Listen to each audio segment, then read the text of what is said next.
What's up, everybody? Welcome to today's video. I'm going to be live with Foster.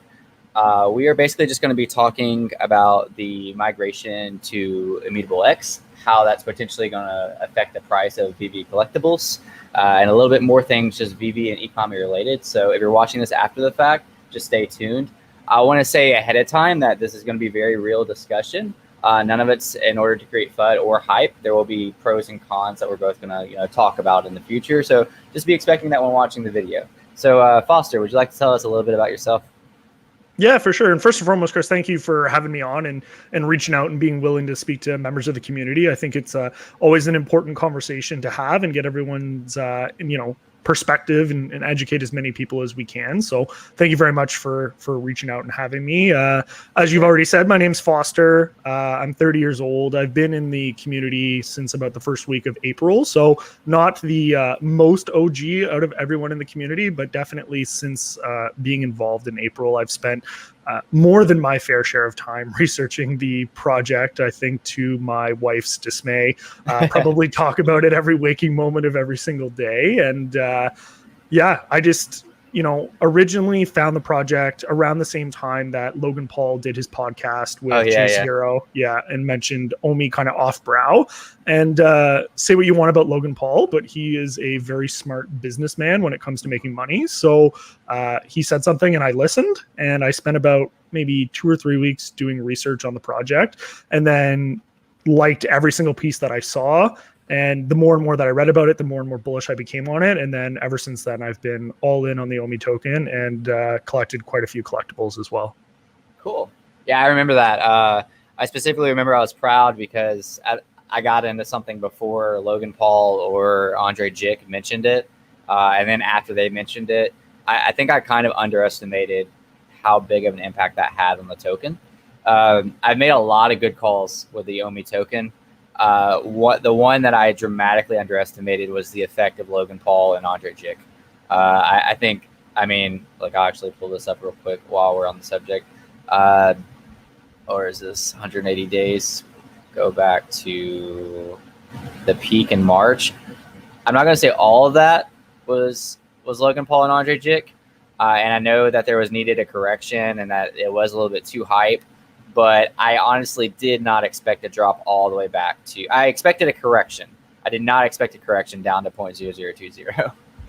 Yeah, for sure. I mean, as someone who was never in crypto up until April of this year, I had never been through any of the ups and downs and the volatility. And anyone that's new to crypto or who's been in for a while is learning very quickly that there's very little stability. I think even today we've seen almost a 20% correction throughout the entire market, and it's not for the faint of heart. If you're not prepared to ride the ups and downs, it's probably not the investment for you. But like you said, definitely got in right around that time. I think I actually did my first investment on April 8th, and then Andre Jick came out and made his video on April 9th. And nice. I remember thinking how smart I was. Like, I timed it perfectly, and it bought in, and then it went up from like 0.007 to 0.009, and I'm like, I'm gonna be a millionaire. It's gonna happen. Then we spent the next 6 months going down and down and down, and you really learn a lot about yourself when you have a significant portion of money invested. You really have to check in on your beliefs and on the fundamentals of what you're invested in. And I can say confidently that although it would have been nice to get in at 0.002 with my entire bag, I don't have any regrets, because I know in a few years when we're looking back on this and we're talking, multiple cents, tens of cents, people are going to look back and said, hey, I wish I found this project then. So, there's always going to be someone that gets in before you, but I'm happy because I got in before a lot of other people, and I'm doing my best to get the word out about it to as many people as I can, because we both know what's coming, and I hope as many people take advantage of it as they can.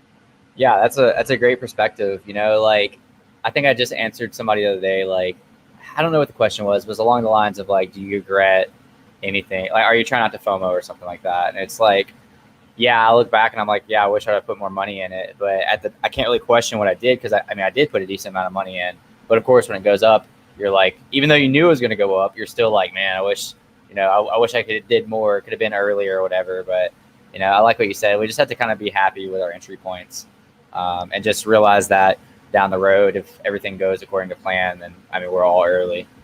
Yeah, for sure. And I mean, at the end of the day, crypto is very volatile, but that's why when I put in the amount of money that I did put in, I put it in as an investment. I found a project that I firmly believed in their fundamentals. I believed in their, direction and the people that they had brought on the team. The license aspect of what they're working with is a huge portion that I'm sure we'll touch on a little bit later. And I just understood the direction that it was going. And I think it's important for a lot of people to understand that, yes, you can make profit with OMI in the short term, but for me anyways, OMI is a 3 to 5 year hold minimum, because I understand that the short-term volatility is going to be nothing compared to once we have several of these catalysts put in place to where the price is going to end up.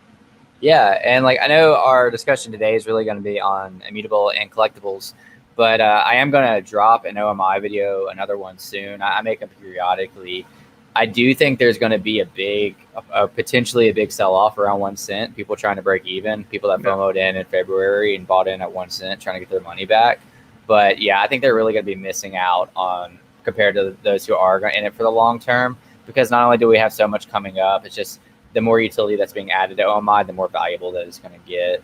I personally not even just for I went in VEVE in February. Finding out about the NFT space and wanting to make money, of course, and then I kind of fell in love with it, like the collectibles and having it just became fun. And I'm kind of the same way with OMI right now. Like obviously we invest in OMI because we think it's going to do well and we want money, but at the same time, if we get to stake some of our OMI in order to get Master Collector, which gives us bonuses and incentives and maybe access to secret drops, that's kind of something I want to hold on to, just to hold on to it, just for the how much fun it will be. So I see the value that that's incoming. That's just really cool to have. Yeah, no, for sure, man. And then, I got into, OMI originally as, an investment, obviously to make money, as I'm sure a lot of other people did. And I didn't so much care about the VEVE app, to be honest with you. I came in very much from a crypto perspective, and, I downloaded the app, and just for fun, I started buying a couple of collectibles, and then made the mistake of, starting to play with them a little bit. And then it's just become increasingly more and more difficult to part with them. I think I put out a message on Twitter the other day. I let people know that my wife got the secret rare Spider-Man #1.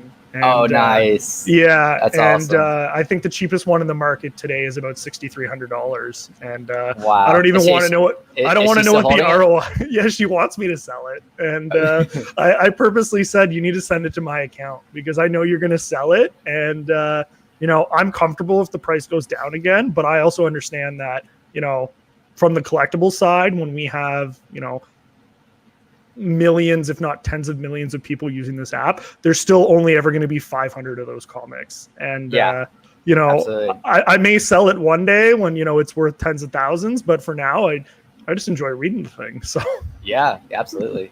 Hey, Keisha, welcome to the stream. That's actually a good segue because that's one of the big points I want to talk about in Immutable. So I think one of the biggest benefits is going to be the big money coming in, because when it comes down to the fees through the app, when you get to those really big purchases, that's when they're pretty extensive. Whereas on OpenSea, you pay the gas. So the gas is going to be a negative thing when it comes to most of the collectibles on the market, because you're going to be paying right now around $100 for a Jermaine Rabbit, or let's just say, without even naming the collectible, for a $20, $30 collectible. You're gonna be paying that for anything. But now, when you are selling one of those comics down the road for 10 grand, then you do end up saving money from fees. Actually, even more than that. So the Moogly that was in the 30,000. I just heard Brock McBlockchain talking to Taps Trade, talking about how when they were trying to do that via the app, I guess they had to jump through some hoops because it's almost I think they had to break down the transaction or something. I don't know exactly what it was, but they ended up having to spend a ton of money on fees through the app because of that. Whereas that will actually be cheaper on OpenSea and easier and more efficient. Yeah, for sure. And I think I think the interoperability aspect and giving access to other platforms that have these mechanisms in place to be able to process these transactions, I think, I can't remember what the exact number is. I've heard some people float around like $500 is, you can only transfer $500 worth of gems. So 500 gems per day to people. And, when you're looking to make a purchase of, like you said, $30,000. That's what it is. Yeah. If you're looking to pay a $30,000, dollar purchase on the App Store, and then you're getting fees. And for me, especially, like, I live in Canada. So when we're getting charged in US prices, let's say I want to buy 500 gems. 500 gems probably costs me anywhere between $750 and $800. Oh, wow. Yeah. So like, that's how much I'm paying for it. Now, that being said, I mean, it's still worth that money in US currency if I was to sell it, but it's not as simple as just going on the app and clicking. Like, it is, but without, the money transmitter license and the things that they're going to be rolling out right now, definitely, I would say that for the big money that you're saying will be rolling in, it is somewhat of a barrier entry when they're looking to buy these more expensive collectibles. Yeah, absolutely. And I do think we're going to see, when available, those collectibles that are worth more money, we'll see those more so on the open marketplace, at least more frequently. But I don't know. Again, everything we're about to talk about is obvious speculation because it's not there yet. I will say that, like, I have spent a fair amount of time on OpenSea, comparatively to, I guess, the average person. Obviously, every time there's always people on my Twitter feed that's like spends their entire day on there. But yeah, we'll move on to the next thing, though. Kind of what I mentioned, though, with the lower price ones. I'm not entirely sure that if there's how many, what are we looking at? The two that they said was going to move potentially first in the last AMA. We know Frank Kozik and Jermaine Rogers are probably the two that will be immediately available because they're independent artists and can give their licensing rights because they're their own person. They can give it to them a lot easier than, let's say, someone like Marvel, who has a legal team of 50 to 100 lawyers that are going to be reviewing everything with a fine-tooth comb. That obviously puts some delays into it for sure. So, and not just that, I don't know the complexity of adding the 8.5% transaction into the smart contract after going on to the Ethereum blockchain. So right now, every time a collectible is bought and sold in the secondary marketplace of VEVE, 8.5% of it goes to Marvel. Well, Marvel's not going to want to miss out on that money once it hits Immutable and once it's, openly traded. So my guess is that they're going to try to put it into the smart contract. I don't know how easy it is to do that. And then obviously, like you said, they need the permissions from everybody to do that as well. Yeah, and I honestly think that, for everyone that says, DC, Marvel, Star Trek, these big licenses, they'll never be on OpenSea, they'll never be off VEVE, you guys are dumb, they're not real NFTs. I think what people need to step back and understand is, at the end of the day, they're businesses, and businesses run and operate by making money, right? Yeah. Like, they want to make money, and if they see an opportunity to make money and can still secure their intellectual property, they're going to jump on that opportunity. So I think that this is going to be a really good opportunity to send over, the independent artists and show proof of concept to these bigger corporations and say, look, we were able with, ERC 1155 contracts, we were able to roll out on Immutable, this percentage goes to this person for this, and this person goes to this percentage for this. And once they're able to show that, hey, these things are possible, I mean, really, at the end of the day, OpenSea is just the equivalent of eBay, right? Like, you buy and sell collectibles on that platform. VEVE was designed as an application to have AR technology, VR technology, their own metaverse, that you're able to, interact and operate with these collectibles. You're not going to get any of that when you sell these items on OpenSea. So yes, there's the benefit of, oh, hey, OpenSea gets a bunch of traffic from a bunch of people that made a bunch of money off of JPEGs. They're going to spend a bunch of money on the collectibles. Well, maybe, but at the same time, they're more likely to just then transfer those items directly back to the VEVE app, because that's the only place they can really get the full potential of what that collectible has. Well, and that's okay. So going back to bigger purchases, I think they're going to be more valuable on OpenSea. I think that's what we're going to see a lot of, because you also have to keep in mind, you don't just pay a gas fee to buy the item, you pay a gas fee to list the item as well. So, people aren't going to want to be $150 in the hole before selling their $30 Labbit. or however much I'm looking at the marketplace right now, however much the common, what's the cheapest one? $60 is the floor price right now. So you're going to be paying, $100 something to list $150 Labbit. And then again, somebody's going to pay gas on that. So I think what we're going to see is we are going to see some of the bigger collectibles hit that are worth, and probably the thousands, maybe the higher hundreds. People are going to sell them through there to avoid what we talked about earlier, the amount of fees that you do pay if you're doing big transactions, because then you have to kind of do it in segments and pay in segments.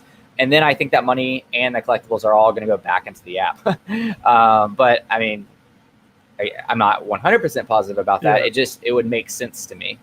Yeah, and I think people, and once again, I know for anyone listening right now, it sounds like we're talking about a lot of cons per se, but this is just to offer a perspective, and we definitely will touch on all sides. But I think it is just important to remember as well that, with things like the web platform rolling out for VEVE in the next little while, with the money transmitter license rolling out, and with KYC, which will be a portion of that, I would imagine that you will start to see those limits extended.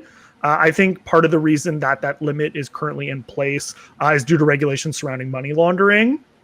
So once you have that KYC, the know your customer in place, and you can verify who's sending and receiving these amounts of money, and you have the web app, which will circumvent that 30% fee that the app stores take, I do honestly think that you will start to see some of these bigger purchases made on the web platform as well. And I see OpenSea being used more so as a vessel to advertise for some of these collectibles. So you may have one person put one, crazy, Donnie or, Marvel Comics #1, advertise it, and then people start to see, it sells for a crazy amount of money, and then all these crypto people come in that have all this ETH, and they're like, oh, what's going on with this?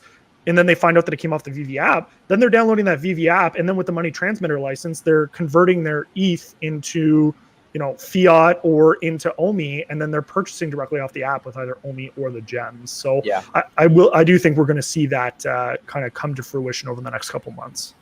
Yeah, there is a lot of money on the open marketplace right now that just doesn't trust not being able to get their money back right now out of, putting it into VEVE. So I definitely think we'll have an introduction to a lot more like big money when hitting these platforms. That's without a doubt. There's so many people that got crypto rich in February of this year, early this year alone. And now they're just having fun with NFTs on OpenSea.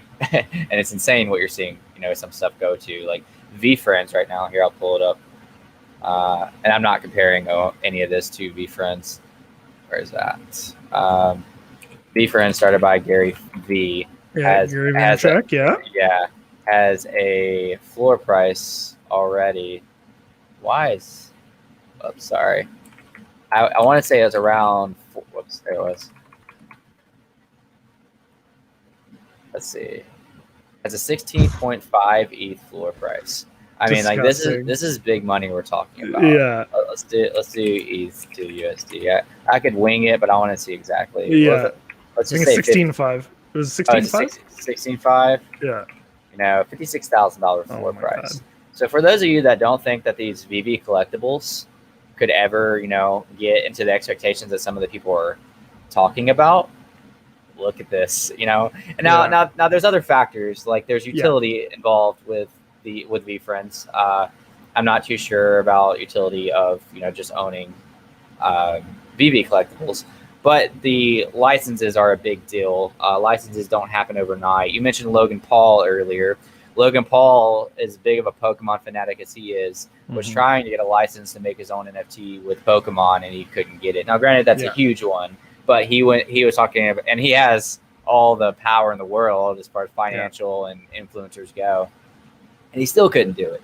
So a lot of the licenses that we have, they didn't happen overnight. They've taken years. So I do think, kind of going back to what you said, that OpenSea is going to be a great form of advertisement alone for VEVE. People seeing like, oh my God, there's Marvel and DC licensed collectibles that are now in our market. Like, it's going to draw so much more attention to the app, and maybe they'll see those on OpenSea, maybe not. I personally do not see why, if they're able to factor in the 8.5% back to Marvel and back to DC, or or Marvel specifically, why Marvel wouldn't be on board, because they're still getting their money. Yeah. But, you know, I'm sure there's other hoops they have to jump through. Yeah, and like I said, it all, in my opinion, anyways, it comes down to being able to secure your license, right? Your intellectual property. You want to make sure that that's not being taken advantage of. And at the end of the day, like I said, VEVE is a platform, OpenSea is a platform. It's no different to say, hey, you know, sell it on site A or site B, as long as all of the permissions and security is still in place, as long as they're getting their money, which is really what they, you know, when they're getting, you know, 6% of every transaction, that's a lot of money, especially for things like these comic books and, you know, whatever else they're going to be releasing. That, you know, if they sell something for $10,000, that's $600, you know, per sale.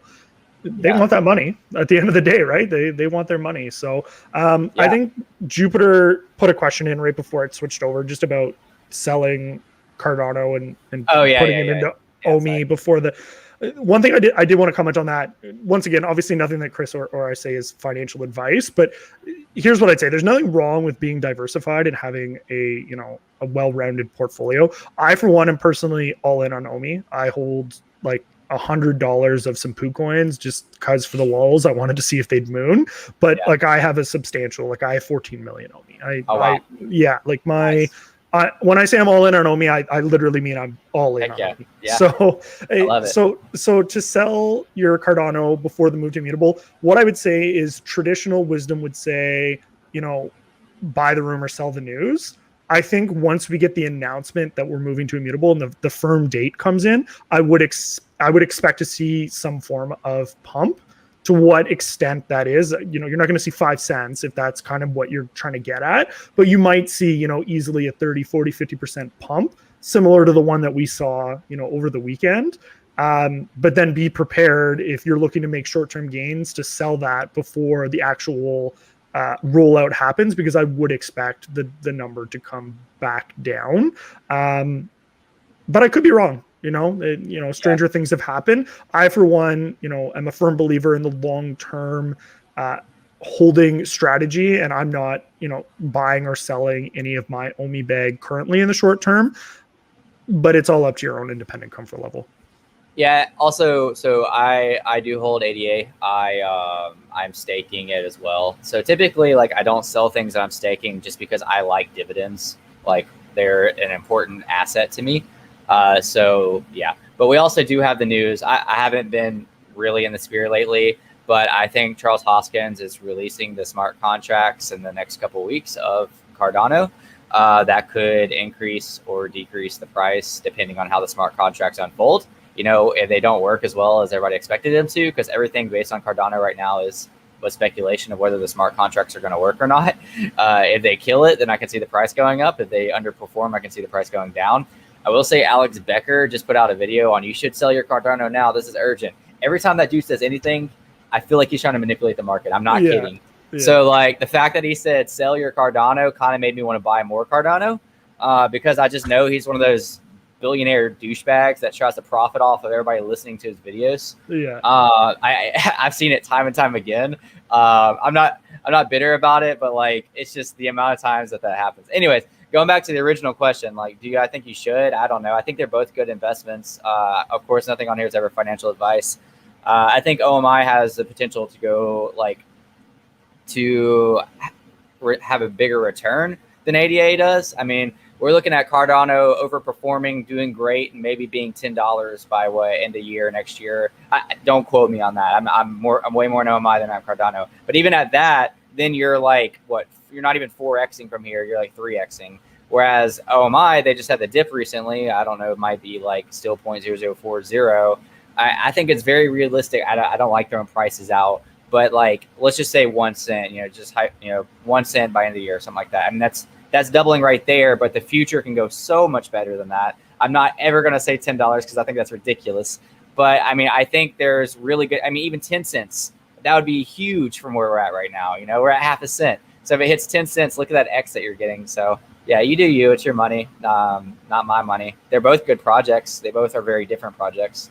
Yeah, I think one final thing worth mentioning on that is that I think ADA is currently very close to its all-time high. So remembering that, buying in or holding onto a project at its all-time high, yes, it has the potential to go further. But, with something like OMI, which is still, I think it's at 0.0037 right now. So it would 3x before it even hit its current all-time high.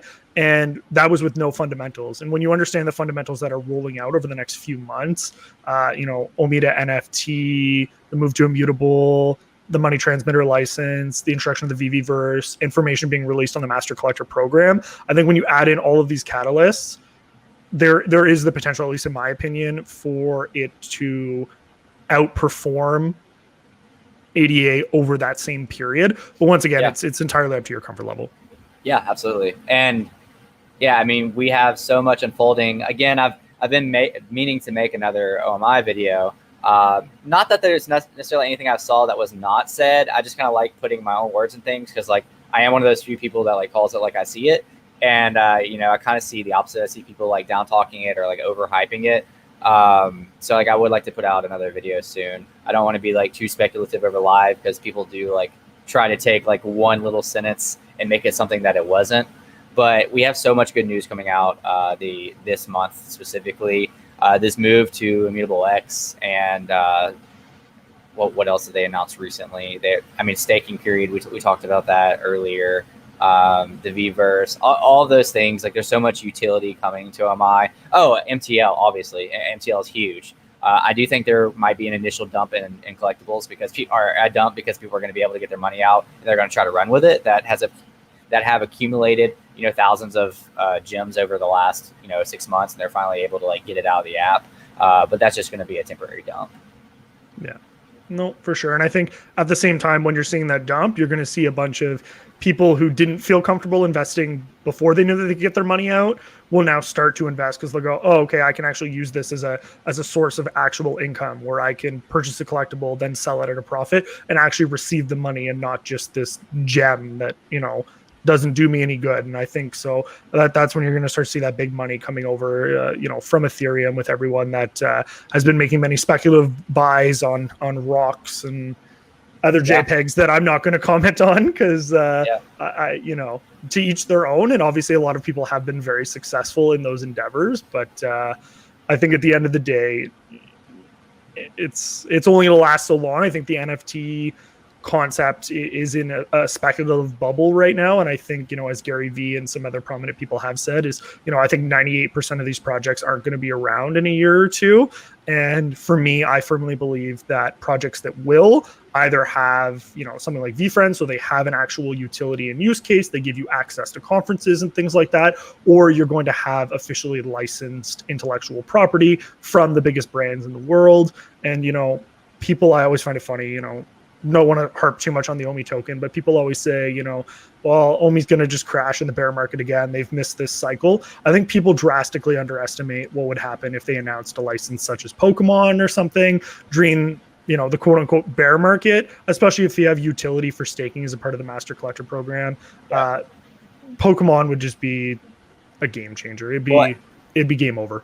And they mentioned geocaching, having like some sort of geocaching feature.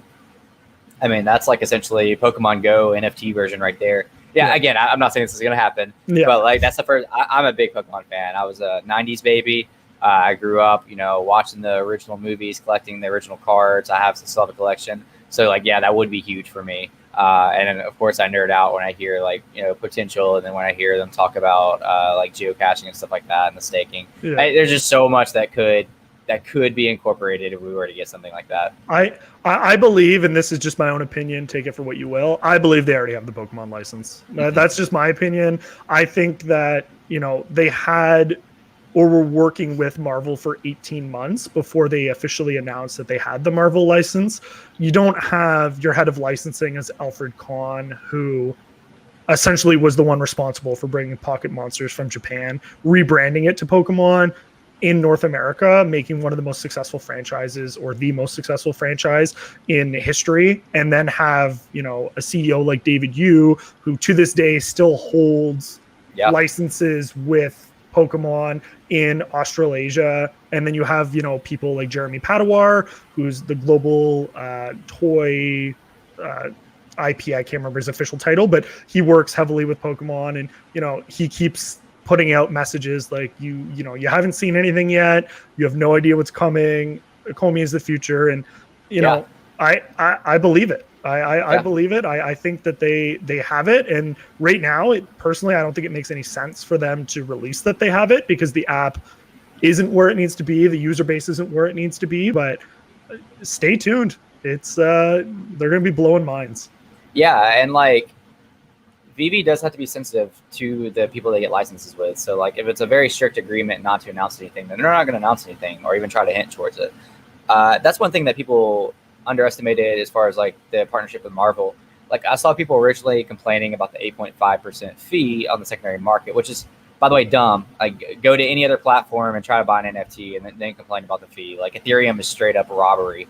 But going back to that, that's something that I'm sure they had to do to get the Marvel license. And like you said earlier, it's business. People don't understand, like at the end of the day, like this is for collectors. They do care about their user base, but like they will have to make business decisions, including some of the cash grabs, like cash grabs quote. Like not all of them, I believe, were cash grabs, but even the ones that did have like a ridiculous amount of mints that could have been trying to make money. Like, yes, they are a business. Marvel is a business. They probably would, earn better favor if they sold more mints, earning Marvel more money, for future things. So like, I don't know. To me, it just makes sense. To other people, it's like, oh my God, 8.5% fees and this and that. It's just, I don't know. I think it's kind of silly.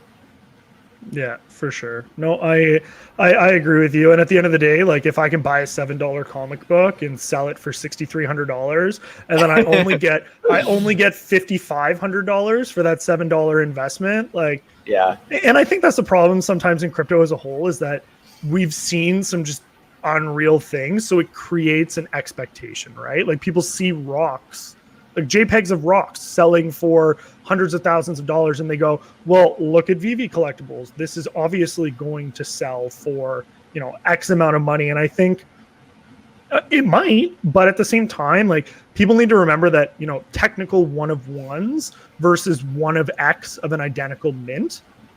For a collector, there's, unless it's a special mint number or something, like that aspect needs to be considered as well, right? And we do know that VEVE is going to be coming out with some, lower mintage drops. We know that in Artist Alley, they're going to be coming out with one of ones. They've already confirmed that. We know that they're going to be coming out with physical collectibles that tie to digital collectibles with, is it Frank Kozik that's doing that? They're doing 100 gold and 100 silver rabbits, I guess. Rabbit Grim. I can't remember what it's called, but they're releasing that at some point as well. We don't know when it's coming, but you'll get the actual physical collectible with the digital collectible. So that's the forms of utility that could start to see these exponential price increases. But just remember that just because you own one of 1,000 Spider-Mans that are identical doesn't mean, or I've seen a lot of people talk about Givenchy Pride, and I think it's a great license. I've mentioned it in my previous videos. I'm super happy for anyone that owns it. I am jealous that I don't own one, but just to say that just because it goes to OpenSea, it's going to jump from $2,000 to $100,000.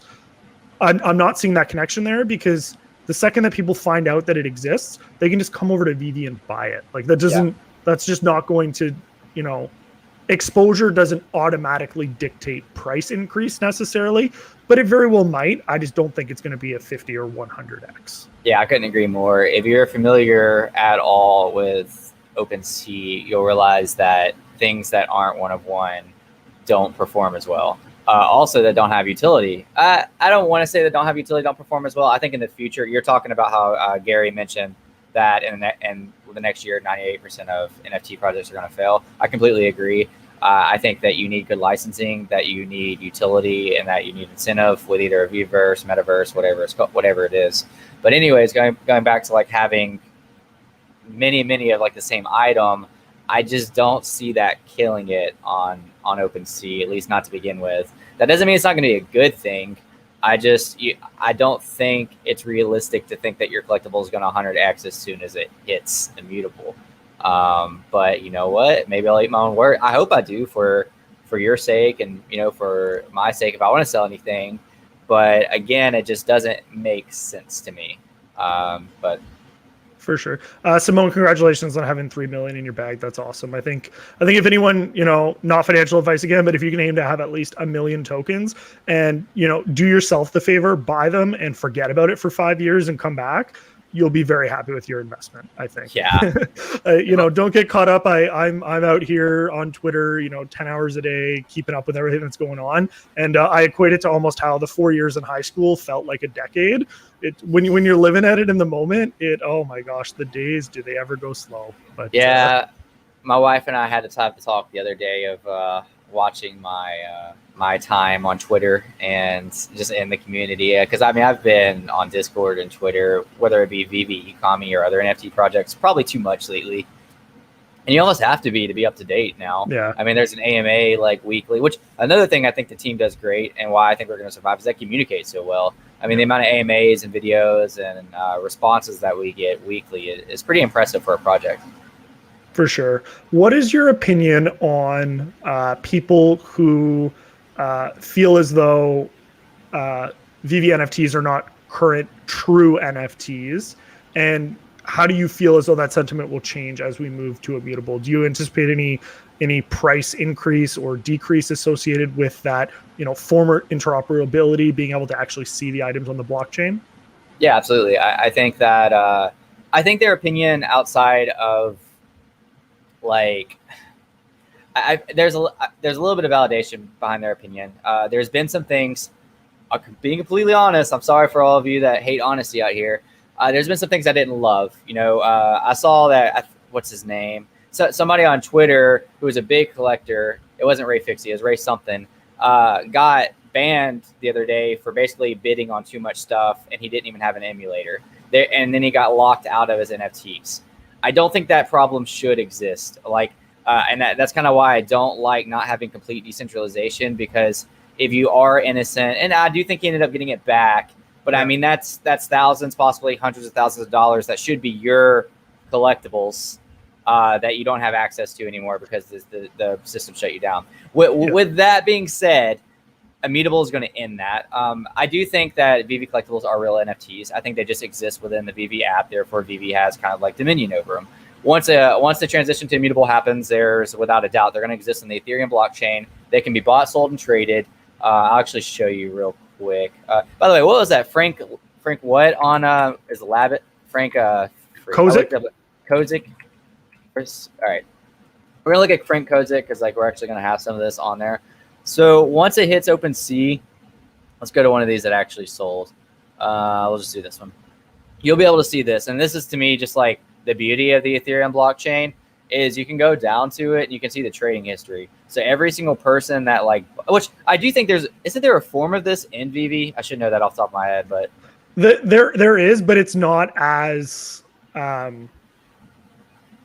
well laid out as it is currently here. So you can go into your transaction histories on your profile and you can see that you purchased a collectible for X amount of money and things like that. So can you do that with everybody's profile? Can I go look you up? And I'm not going to right now on live, but can I look you up and see your transaction history? I don't know. Okay. So this is what we're going to be able to do that. Yeah. I can go to any of these addresses right here, the from and to. I can see when it was minted, when it was listed, the offer price, when it was sold again and transferred, and just the entire history of that. So once we do hit Immutable, without a doubt, I think there is no more conversation of whether people think VEVE has real NFTs or versus collectibles. They absolutely are real NFTs. And again, I do think they're real NFTs now. I just don't know if I love the centralization of losing access. Okay, another example. And content creators won't tell you this because they always want to hype each other up, and they're not all content creators. Obviously, I love some of the content creators in the sphere, but I will be brutally honest. The other day there was a mess up where I think people got double the amount of gems, ended up VEVE's oh well, you didn't mean to give you that, we want it back. I don't even, to my knowledge, some people didn't even notice. And yeah, there's arguments oh, well, they basically stole from VEVE, so of course they have to pay it back. But just the fact that what if somebody did buy a couple thousand gems, and now they're a couple thousand in the hole? And to my knowledge, VEVE restricts access to their NFTs until they pay it back. I understand it because that sucks, and the company's got to make up that lost money. I just don't like the whole my NFTs that I own right now off of OpenSea are in my MetaMask wallet, and I could actually even go further, which I need to, and get a ledger. and put them on that, and there's nobody that can take that from me, you know. So Yeah. like I don't like to dismiss people and say like their feelings are invalid. Like I totally get why people feel like that it's not real NFTs. Even though I do believe VV NFTs are real NFTs. They just exist within the centralization of VV. If that makes sense. Yeah, and I think the point that you were referencing a few minutes ago, Rafok, who was affected, Yes, lost like Rafok, 50. yes. Yeah, he lost didn't lose necessarily, but had his account locked, which had like $50,000 worth of collectibles on it. And I was actually a part of that on the ground floor, having conversations with him and some other people in the community while it was happening. And I apologize to you, Rafok, if I came off a little blunt per se, but I mean, at the end of the day, like, it was an automated system that detected something for one reason or another. We'll never really know, because VV's obviously never going to share their source code for the back end as to why certain accounts are flagged for certain reasons. And then, yes, he submitted a ticket, and obviously that 24 hours for him probably felt like years because of the amount of money that he had invested, and was afraid he was going to lose it. I am very glad to hear that he got his account back, and that everything was straightened out. And I think obviously with this gem issue that you referenced, I don't disagree with taking money back that you're owed. I think that that's right and fair, but I think the messaging that went out behind it was a little bit too aggressive on VV's side, and it was somewhat accusatory, almost like people that stole gems or not stole gems. I think they said that took advantage or manipulated a bug in the system, and to say that when you could have just made a very sincere purchase, like, yeah, there might have been a couple of people that took advantage of it for sure, but to kind of group everyone into that, and then then you have people posting on socials, well, I never took advantage of this, now my account's in the negative, and the problem is you don't really have the receipts at this point. Like, you have your purchases from the App Store that you can go look back on, but you're never going to be able to account for double in reading the ledger unless you're some sort of forensic accountant. So you almost have to take them at their word about it. And that can be stressful for people. So I think that, it'll get to the point eventually, like you said, with a little bit more decentralization, with the collectibles being able to be taken off the app and you being able to store them in, a MetaMask or something else that takes ERC 1155. And I think that will put some people's minds at ease about that situation. So no question. Again, I think VV is real NFTs, but right now I would have to debate somebody about it. Once it hits Immutable, there's no question. There's no debate. I mean, what more do you want? They exist on the Ethereum blockchain. There's literally you can list them on places like OpenSea. So at that point, it's like you're questioning. Oh, what aren't you questioning at that point? You could go question any project. Omni Clown said the double gems is a bug where the users could rapid tap the amount of gems they'd be overfunded. And he said, I think there is an issue existing through where this credited from previous stolen entities have been debited. Oh, okay, interesting. So the auto clicker is taking full advantage of trying to get double gems, I guess. Guess my fingers never been fast enough when I've been buying gems to end up with double. But that's good information. So once we move to Immutable, I think that a lot of those naysayers will become a little quieter or distance themselves. But one thing that I guarantee that they'll still come out and say is, let's say hypothetically, and I'm not saying that this is my opinion, but let's say for whatever reason Marvel decides, no, we're never going to let you take the collectibles off of the app, but you can view them on the blockchain and see that you own them. So we know that you own them on, Immutable. We can see the ledger. You own that specific collectible, but you can't take it off the VV app. Do you think that at that point, those collectibles will not be considered true NFTs to people? Or do you see the fact that the collectible that was designed for the specific use in the app is interoperable within the app, in the metaverse, in VR and AR?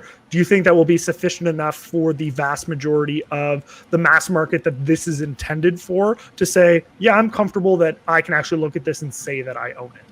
Yeah. That's a great question. Also, Omen the Clown kind of answered it as you're asking it, but I'm going to click on that in a second.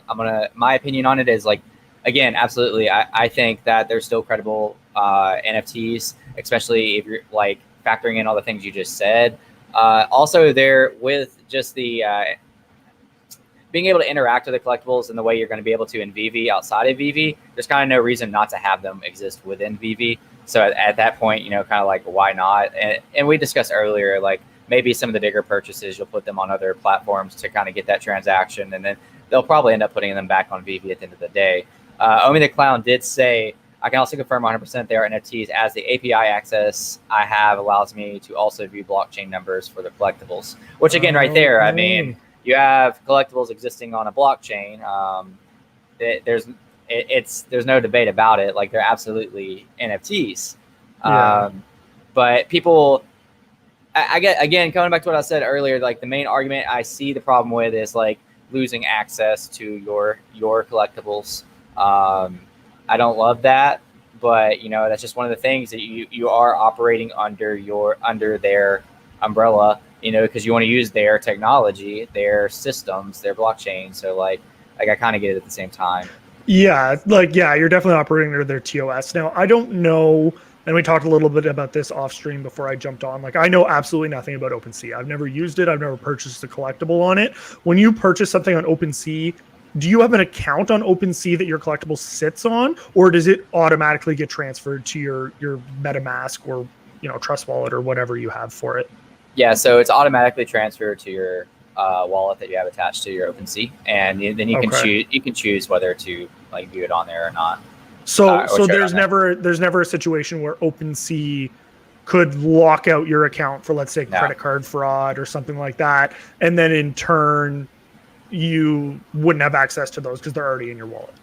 Yeah, no, they can't do that. To my knowledge, anyways, the one time I can see them potentially doing that is maybe if you have it listed. I don't know if that's even possible. And then they say, you know, you've violated something. But yeah, at the end of the day, like I have my NFTs, my tokens in my secure wallet that they don't even have access to. You know, and you can take it a step further and even have it on a hardware, on a cold storage like ledger, you know, and then they really don't have access to it because it's on a ledger. So yeah, they can't do that. But granted, you'll be able to do the same thing. You know, somebody in the chat might know this, or you might know this, but I'm wondering with the ECOMI secure wallets, I know you're able to obviously store OMI on there. Are you able to store the NFTs, or will you be able to after? Yeah, so I mean, I don't own one myself, but I am planning on buying one. I know that it is compatible with the ERC blockchain, and given that the collectibles will be ERC 721 and ERC 1155, I would imagine that you would be able to store them on your secure wallet. Otherwise, I don't imagine that it would be as successful in selling the way that it is. You know, it sells out, you know, pretty much every single time that they release it. So, yeah, I would imagine that you would be able to do that. And I think, you know, for some people who are more native to crypto and aren't maybe from the mass market that are just coming in casually to buy these collectibles, I think, you know, some people may opt to pull their collectibles off of the app and store them in their private wallet. And I mean, that's, you know, well within their right to do so, right? And I think that that's one of the great things that will come with Immutable is once you have that interoperability and you can move your collectibles to and from different areas, then that's good. My only question when it comes to interoperability that I'm still not sure about is that if I can take my VEVE Spider-Man and send it to you, and then you just PayPal me money, well, that obviously circumvents the fee. So is that what's going to be the concern? Like, how do we verify that where you're sending it to isn't completing a sale? Now, right now, you can still send collectibles in the app for free, right? Like you can transfer one. So I don't know that that'll ever go away entirely. I think you'll always be able to, but it's kind of, you know, you're doing it off market. So you're doing it at your own risk, and someone could, you know, choose not to pay you or rip you off or something like that. So that's the only thing that I'm not sure about what will happen. And maybe the one thing that licensors that want to make sure that they're getting paid might say, well, hey now, but you can do X, Y, Z to circumvent that. But I mean, you can even do that right now, and they already got the Marvel license. So I don't know that that's going to be enough for them to say, well, hold on, you know, we're not going to be getting our money here. Because like I said, at the end of the day, it feels like it right now because everyone that's in the project, or at least, you know, 90% of the people that are in the project are coming from the crypto background. So, you know, everyone's, you know, up in arms. They're not real NFTs. They're not this, they're not that. But when there's, you know, 10, 20 million users on this app in 3 to 5 years, those people, or 90% of them that aren't crypto native, aren't going to be saying, well, hey, now I created a MetaMask and verified this doing that, and then added this, and I want to be able to transfer this over to that on this blockchain. Like, honestly, like even me, who's been familiar in the space for as long as I have, I'm just going to be leaving my collectibles on VEVE because I can click one button on my phone, I can open them up, I can view them all in one place, I can see them in AR, I can see them in VR, and eventually I'll be able to go into a metaverse with them and hang out with all of my friends. So I think, Yeah, absolutely. so.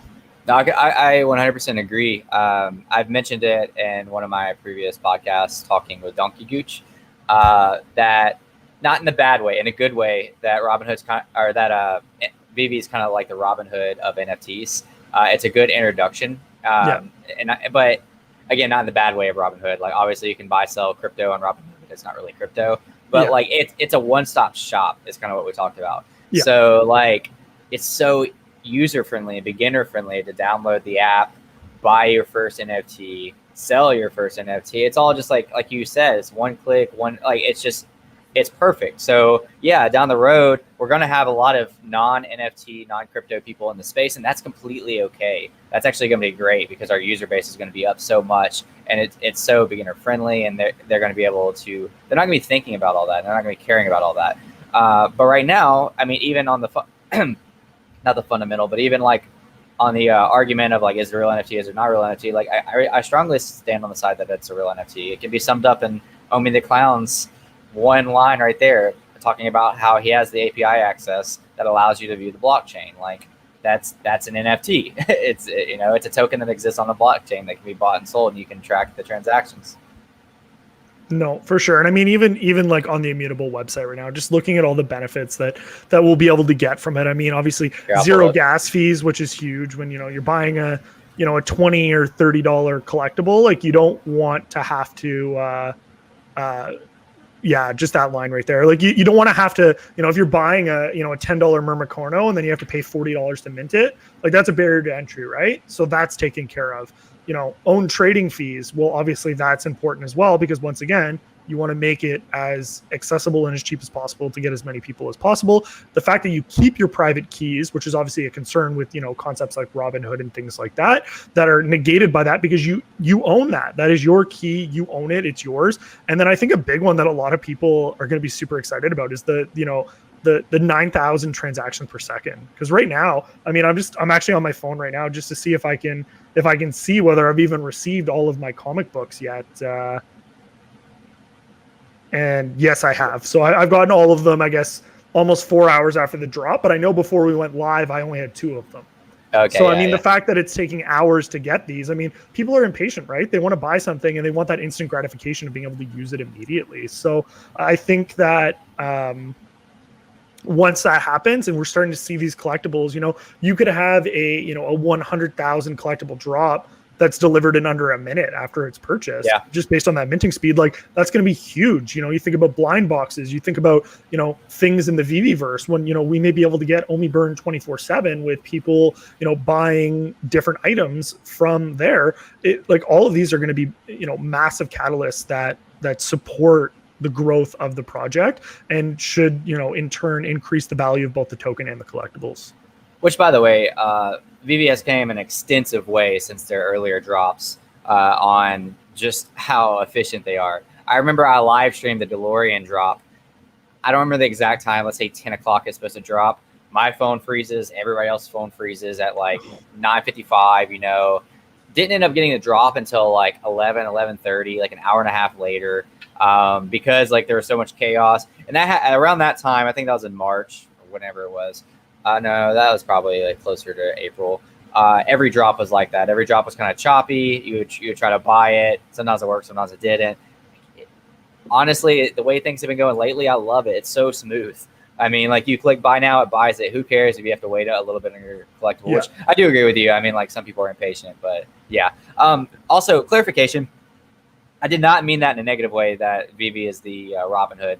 Like I meant that in a very user-friendly, beginner-friendly way. Obviously, it's immensely more advanced. David Yu is a hell of a lot better person than freaking, I don't even remember his name now. The guy who owns Vlad, I think is his name. The guy that owns Robinhood. I didn't mean that in a bad way. You're going to be able to have your own keys on VeVe, which like we just looked at. I just want to clear that up for anybody that's in the live right now or anybody that's like watching it later, because like absolutely do not want to compare VV to Robinhood in a negative way. I just mean like people underestimate how user friendly it is to hook up your credit or debit card to something and be able to buy an NFT. Like seriously, like I think Donkey you said this the other day too, but like people underestimate how lazy people are. And like I get it, like me too, you know, like to be able to just like type in your debit or credit card number and buy an NFT, okay, instead of following 10 steps to set up a MetaMask wallet, having to understand how to avoid all the scams in your MetaMask, because like there's so many of them out there. Connecting your MetaMask wallet through a dApp browser inside MetaMask, or being able to connect it to your computer, and then connect it to Foundation or OpenSea or another open platform like that. Like you underestimate how user-friendly VV is. Yeah. And the fact that, so that's what I meant by comparing Robinhood and VV. Now taking it a step further, like VV is definitely not as fit. I don't know what word to use for it. Like it doesn't have the faults that Robinhood has. Like you buy crypto on Robinhood, you're not like actually buying crypto. If you buy NFTs on VV, you are buying NFTs. I will argue that and argue that and argue that. And if you want to argue that, DM me on Twitter. I'll argue it with you there. But yeah, on a more friendly note, Omi the Clown said, "What did you both get on stage drop?" I'll answer that quickly because it's not a lot. It's $9.50. I'm looking for my wallet for whatever reason, my actual physical wallet. And I messaged my wife and I was like, "Hey, I gave you my wallet to run into Walmart the other day. What did you do?" She's like, "Oh, I think I left it." I was like, "You got to be kidding me." She's spacey, you know, forgets things. It's okay. And so I freak out. I don't know what to do. So I'm like, "Oh no, the drop's in like 8 minutes or whatever it was." And I was like, I got to get my wallet. Like that, I have so much personal information in there that I don't feel like re-getting. So I had to drive to freaking Walmart right before the drop. So all that to say, the drop sells out in 30 seconds. I was going to try to catch the drop while driving. Don't tell anybody. And I missed it. So yeah, I was pretty bummed out about it. Oh no! Worst timing, man. Well, if it makes you feel any better, I was just looking and I got I managed to get 5 using Sweet. The buy now and then immediate back out the second the money's deducted, so I got 4 commons and 1 uncommon. The uncommons in the 30Ks, so obviously not a super low mint, and then 3 out of my 4 commons are 10K or under, which is good. Like I have a 2K, a 6K, and a 10K. So not terrible mints. And then the other one's like 23K. So overall, I mean, obviously not the best drop, but congratulations to anyone that was able to secure, a rare, ultra rare, or secret rare. My opinion on blind boxes is they're not for everyone.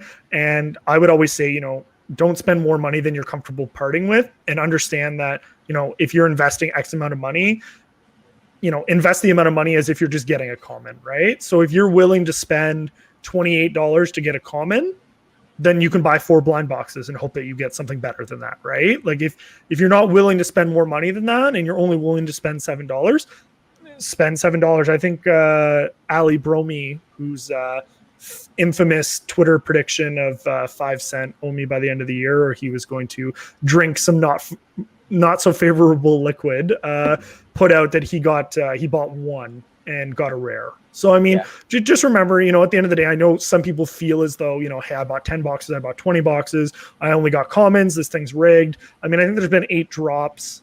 Between my wife and I, usually she has an account, I have an account. Usually we do our best to participate together.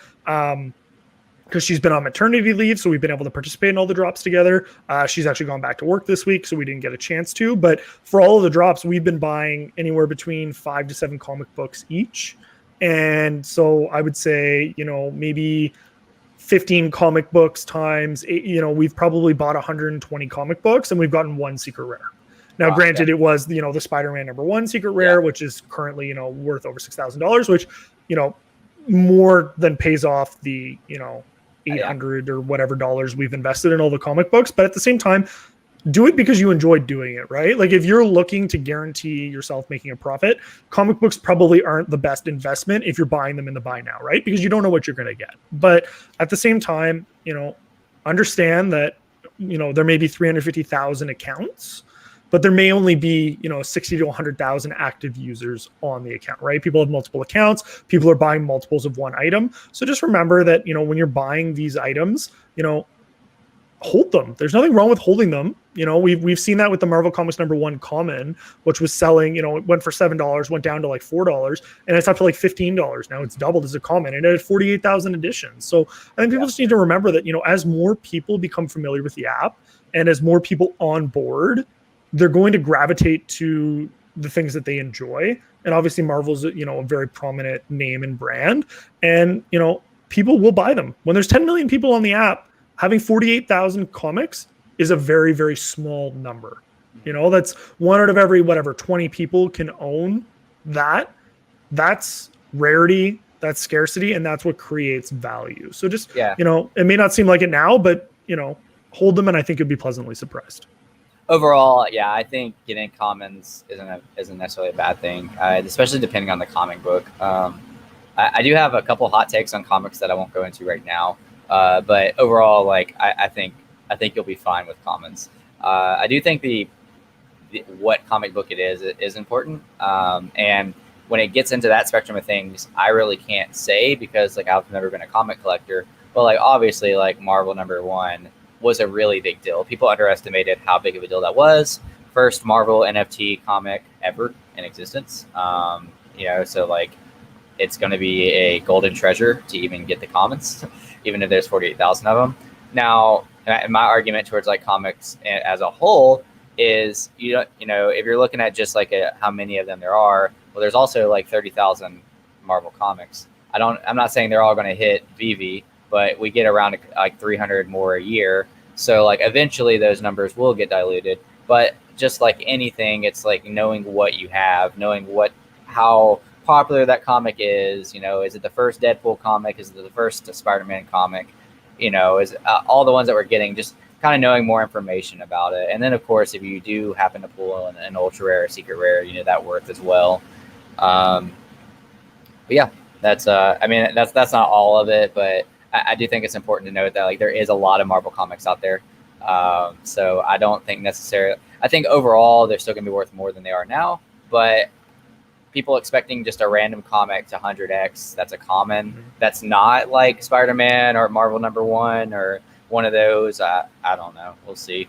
It's and like you said, the random comics that maybe don't hold as much value. I think that there's definitely some merit to that. Like you said, if it's just kind of, and especially if they're going to be releasing 2 comic drops a week, like you're going to run out of, the popular comics. Eventually you're just going to be rolling out comics. And I think we will start to see a downtick in some of the more, or the less maybe popular or known comic variants being released. And I think even today, with the drop, which I still felt like was, and I know very little about comic books, but I felt like was going to be a fairly successful drop. To see that it only had like 35,000 mints or whatever it was, like that was very surprising to me. I mean, that's obviously, I think before today, the lowest that we had seen is 50,000. So I think, the less popular comics, we may start to see lower edition numbers. And I think that that's how they, will offset the value of holding that type of comic, is that if you make the amount of comics more scarce and exclusive, then the value of each of those comics can increase, even if the comic itself may not be as popular as a bigger, more well-known comic. Yeah, absolutely. And also, like, I know it's obvious, but like once we have the AR scalability to be able to like not only read the comic, but like blow it up and put it in our vaults, obviously I think that's going to affect and to see some of the prices of the comics now, like Marvel Comics #1 going for $12,000, $13,000, $15,000, and once people are going to be able to put it in their vaults, and that's going to actually be able to be a showpiece that people have, the big poster on the wall, shall we say, when you walk into your vault. Like I think that things like that are definitely going to increase the value of a lot of these collectibles. And same with the VeVeVerse. I think when these collectibles start to get more interactivity, when we get avatars, when we can start seeing other people's showrooms. Like I own 114 collectibles, and after the first 20, I stopped making a showroom because I just couldn't be bothered to finish with the system for hours and hours on end, because none of my friends in real life care. So who am I showing, right? But once we become an immersive metaverse where you can have all of those things and people will be able to visit and things like that, there's exciting times ahead, and I'm really looking forward to it. So I do want to backtrack to the secret rare Marvel #1 hot take again. I'm sorry, guys. You get what you asked for, or what you asked for. Omi the Clown said earlier that he can actually see the through the API access of like the blockchains. I wish is that accessible to everybody, because what I tried to do yesterday, because my opinion, by the way, thank you, Crypto Crayons. I really appreciate it. Crypto Crayons on Twitter. He's actually coming out with his own NFT project. You can go find out that information on his Twitter. Thanks for watching the stream. I really appreciate it. I wanted to find out, because I'm a skeptic. I'm a healthy skeptic. You know, I'm skeptic about something until I know all about it. Then I'm not skeptic about it anymore. I'm skeptic about the current floor price of the Marvel #1 secret rare. Not that I think that it will never get there. I think it will absolutely get beyond where it's at right now. I just want to know whether it artificially got there. Whether a couple of whales set the price, because it's supply and demand. There's 600 of them. Actually, I think there's less than 500 actually accessible to like everyone. Not that hard for a couple of whales to get a majority of them. People that are just holding the secret rare, seeing the floor price being changed, being like, oh shoot, mine's 5,000 under floor price. Now I got to bump it up. Well, now you have 500 people in circulation and mutually agreeing that this is the floor price. That's how a floor price is set, by the way. Yeah. So all I wanted to do was just to go search whether these were actually selling for 10 grand, 15 grand. You know, are they? You know, and I guess people that have access to that can let you know. The highest one I saw was somebody on Twitter, which I think he's an influencer. Again, I don't want to call anybody out, but he said he bought one for 6,000 maybe, you know, and now it's 8,000. All right, then it was 18,000. That makes me even more skeptical. You know, basically I'm not hating on it. I think the secret rare Marvel #1 will exceed our expectations in the future. I just don't know if it's artificially there right now. I think the only way to know is to be able to verify on the blockchain whether there's actually transactions going through at these prices. And ultimately, at the end of the day, the floor price is supply and demand. If everybody mutually agrees that this is a floor price, well, then bam, there's the floor price. I just don't know if it's necessarily selling at those levels. But sorry to interrupt. Hot take of your own there. Oh, wrong way. VEVE just tweeted out. I don't know if it's going to render there. I don't know if you can pull it up on your screen, but I can. Looks like we're getting the Hulk as a collectible on Thursday. So I think that'll be the first ever appearance, I guess, of the Incredible Hulk. Dude, heck yes. All right, that's awesome. Look at this. Yeah, so we have the 5 different variants. Dude, they look so sweet. Oh my god. I don't even know which one. Like, obviously the right ones usually, I think the I think they normally do it in You can't even tell. All these are so sweet. Yeah. Heck yeah, man. That's awesome. I can't wait till we actually get the Hulk collectible as well. Yeah. Oh no, it's now I don't know if you know this or not, but so if we get the Incredible Hulk in comic book form and then they release the Incredible Hulk physical collectible, does it count as an FA? Like, is it a first appearance at that point because it's a physical collectible? Well, I shouldn't call it physical collectible. I know what you mean. Digital, but you know, like, does that count? Yeah, because like, I know with the Marvel Mighties, everyone was that was a hot. You want to talk about a hot take? That was people were not happy about that. And as someone who has, my wife had a good day that day. She got the secret rare Captain America and she got the secret rare Spider-Man comic book on the same day. So we had a good day, awesome. And I'm sitting here going, hey, we just made, a bunch of money. The secret rare is going to be worth $2,000. And then I open up the marketplace and it's $800. And I'm like, what happened here? So, that's actually a drop I didn't participate in. And I noticed that and I usually do participate in almost every drop. I noticed that even the rares took a long time to sell out if they even did. But the Hulk's really awesome. I don't know. I would assume that it had to actually they're gonna have to drop the collectible in order for it to be a first edition. That it doesn't count as a if it's a comic book versus a collectible, because they kind of differentiate the two. They have they even have the digital collectibles and then they have the digital. That's true, and the Marvel Mighties are digital collectibles, and they are comics. So that does make sense, and like you said, we just saw the X-Men comics. So would that mean if they dropped any of the X-Men characters that they wouldn't be first appearances? And I think that it wouldn't be in anyone's best interest for them to be dropping all these comic books if we then couldn't have the FAs of the 3D collectibles. So I think you're right on that. I think they will be FAs. So that Which I do personally hope that the Hulk FA is not a Marvel Mighty. Some people like the Marvel Mighties, and I did hear that in the VEVEverse they might even have like their own like Marvel Mighty section of like a game that you can play or whatever. Yeah. I would love a real Hulk, Yeah. like No, you know what I mean? Yeah, no, I hear you on that. And as someone who's completed both of the Marvel Mighty sets, I think they're great if you're looking to collect sets for the Master Collector program. And I'm sure that later this month, once ECOMI releases more information on what that will entail, we will see a specific section that says, to an extent, what the collectibles, will entail if you have full sets. So it'll be interesting to see, what that happens. I think I have 14 sets right now, which is not as much as some people, but there's certain sets that I just can't afford to complete anymore because I've bought in too much Omi. So did you see Granola Warfare's take on that, by the way? Which one? I really liked it.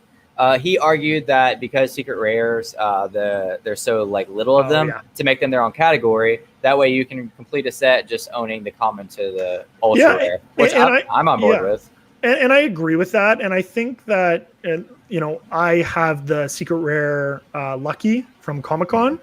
And it's separated, isn't it? Yeah, it's separated. It counts as its own set. And there's other collectibles that count as their own sets that aren't secret rares, like Big Barda, Starfire, Superman. They're all their own sets, but they're one of one collectibles, and none of them are secret rares. So I think that it makes perfect sense to have the secret rare be its own collectible or standalone as a set. And I think that one of the major gripes that a lot of people have had is that secret rares, especially with Marvel, up until that point, they hadn't been announced, right? They were secret drops. I think for the Lucky, ironically, I was watching Cavell Anderson. He was doing a live stream at the time on Sunday, and someone in his chat said, "Hey, Lucky's up on the marketplace. It's out in 15 minutes."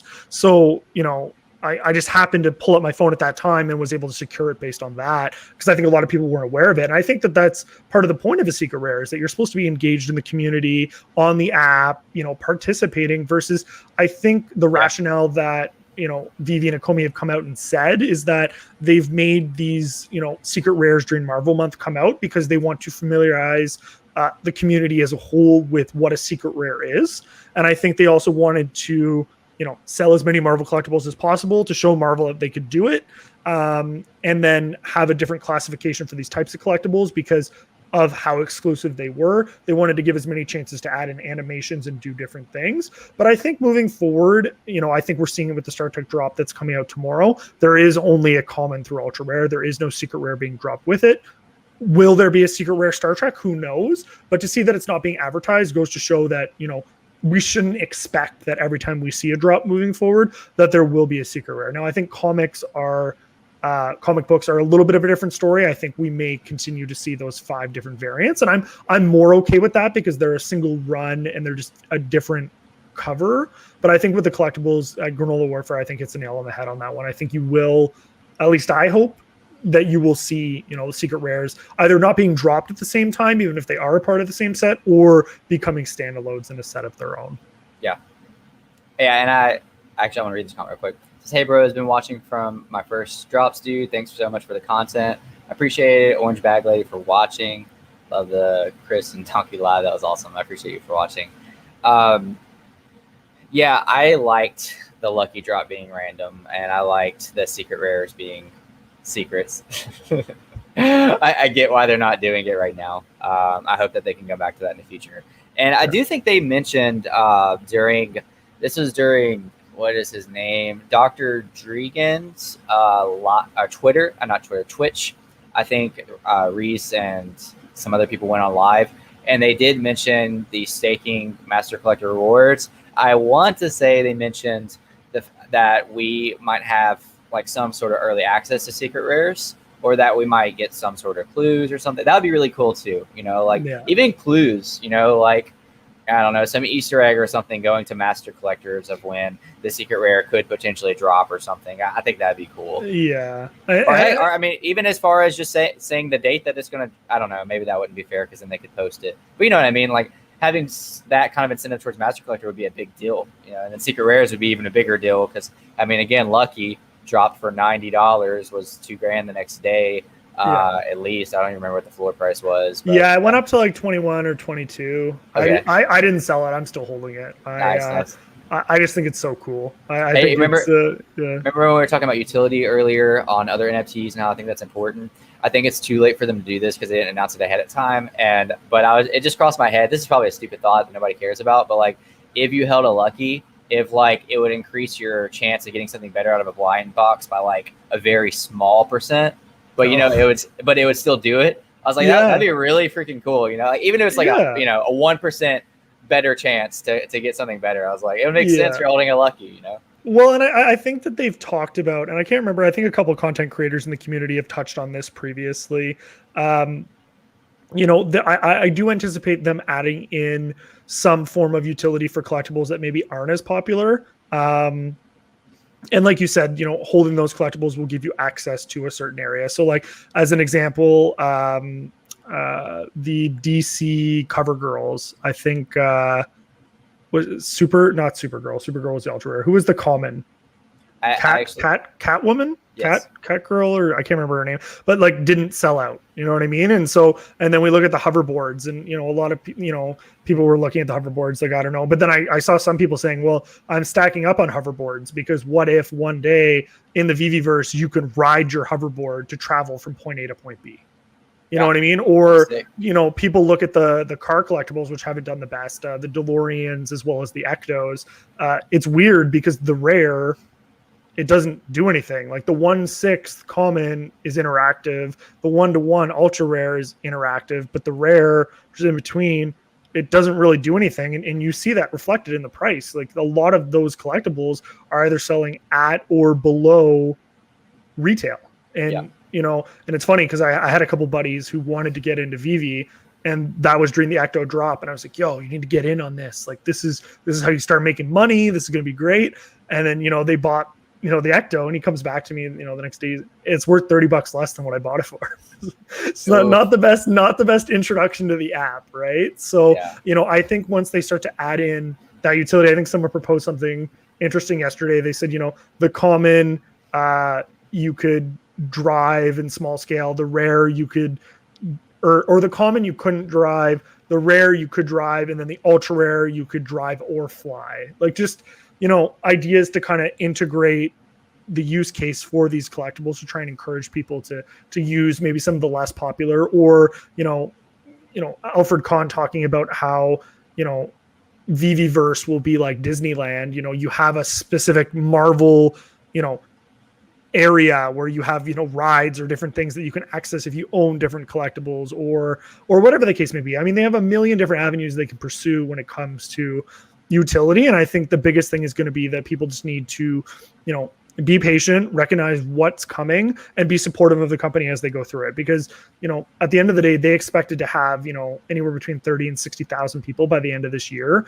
And the fact that we already have, 400,000-ish accounts, or up to 500,000 accounts, I think people just need to, align their expectations with the fact that, they want to introduce a million things to everyone at once, but their team is only so big. So they need to choose what they prioritize. And if an actual issue comes up, as a perfect example, Clockgate, or, issues with bots and emulators, when they identify true issues, and I'm talking about like true, like app breaking problems, they fix it right away. Yeah. Like the 2FA.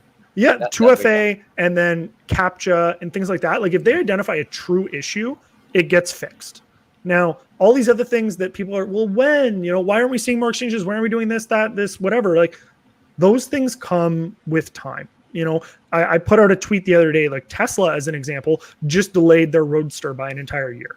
Their Roadster was hugely speculated, hyped. Tesla, the biggest electric car manufacturer in the world, maybe not based on size, but based on, know-how and people that recognize that brand. If the biggest companies in the world, Apple delays products, Microsoft delays products, like these massive companies who have, unlimited money and resources at their disposal delay things. Because at the end of the day, would you rather have something that's, pardon my French, but half-assed, or would you rather wait and get an actual product that is solid that people want to use? And if people can't wait, then in my opinion anyways, move on to something else. And then once you see where this project has already gone, come back in later. And then the people that stayed and believed in the project and understood where it was going, they're the ones that are going to benefit and be rewarded. Absolutely. Yeah. And I think people underestimate the utility of collectibles in the VEVEverse. And yes, it's black and white right now. Or it's not black and white. It's vague because like we don't like really know to the extent of how the VEVEverse is going to look.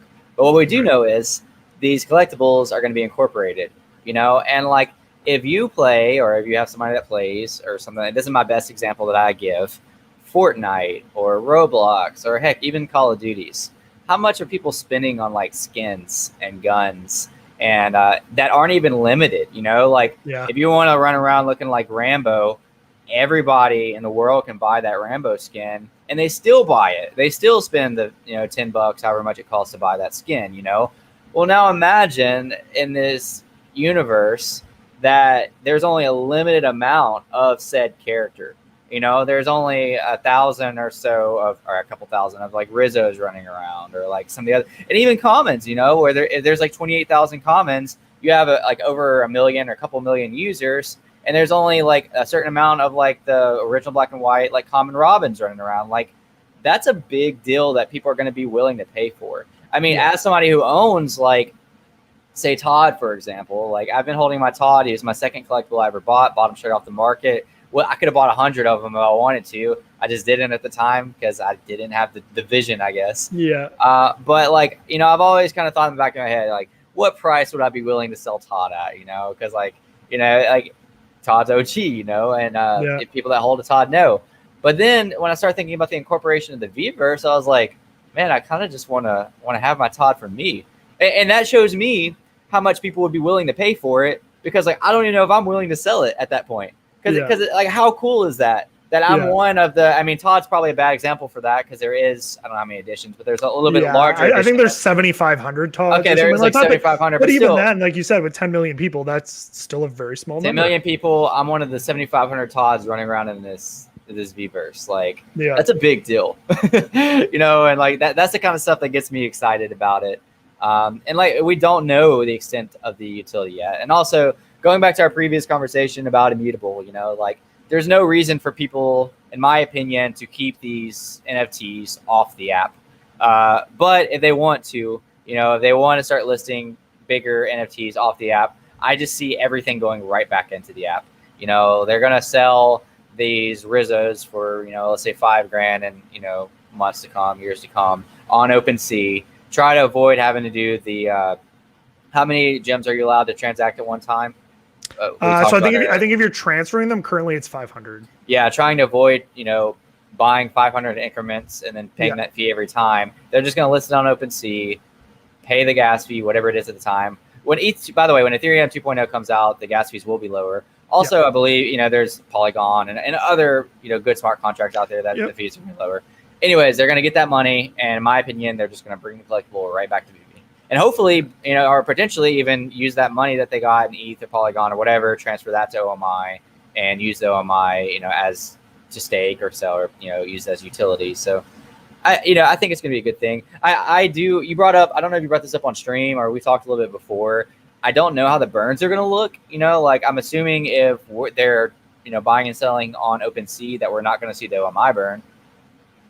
I don't know. Yeah. We were talking about that a little bit before we went live. That is, you know, I don't want to go so far as to call it a concern, but that is, you know, an inquiry that I'd like to have clarified. I actually did tweet out at Reese a couple days ago, and, you know, I understand maybe they're just not at the point where they're willing to provide that response yet, but I haven't heard back anything one way or another yet. I think, you know, they have alluded to the fact that the contracts on Immutable do allow for several different branches of that proceeds going to one area or the other. So I think at the end of the day, they will have the ability to take a percentage of it and, you know, convert it from, you know, Ethereum or whatever you're transacting in and sending it off to one place or another. How tedious it is for them. Like, I don't know if it will be, you know, the transaction happens in Ethereum, a percentage of that Ethereum, let's call it 8.5%, gets put over to ECOMI,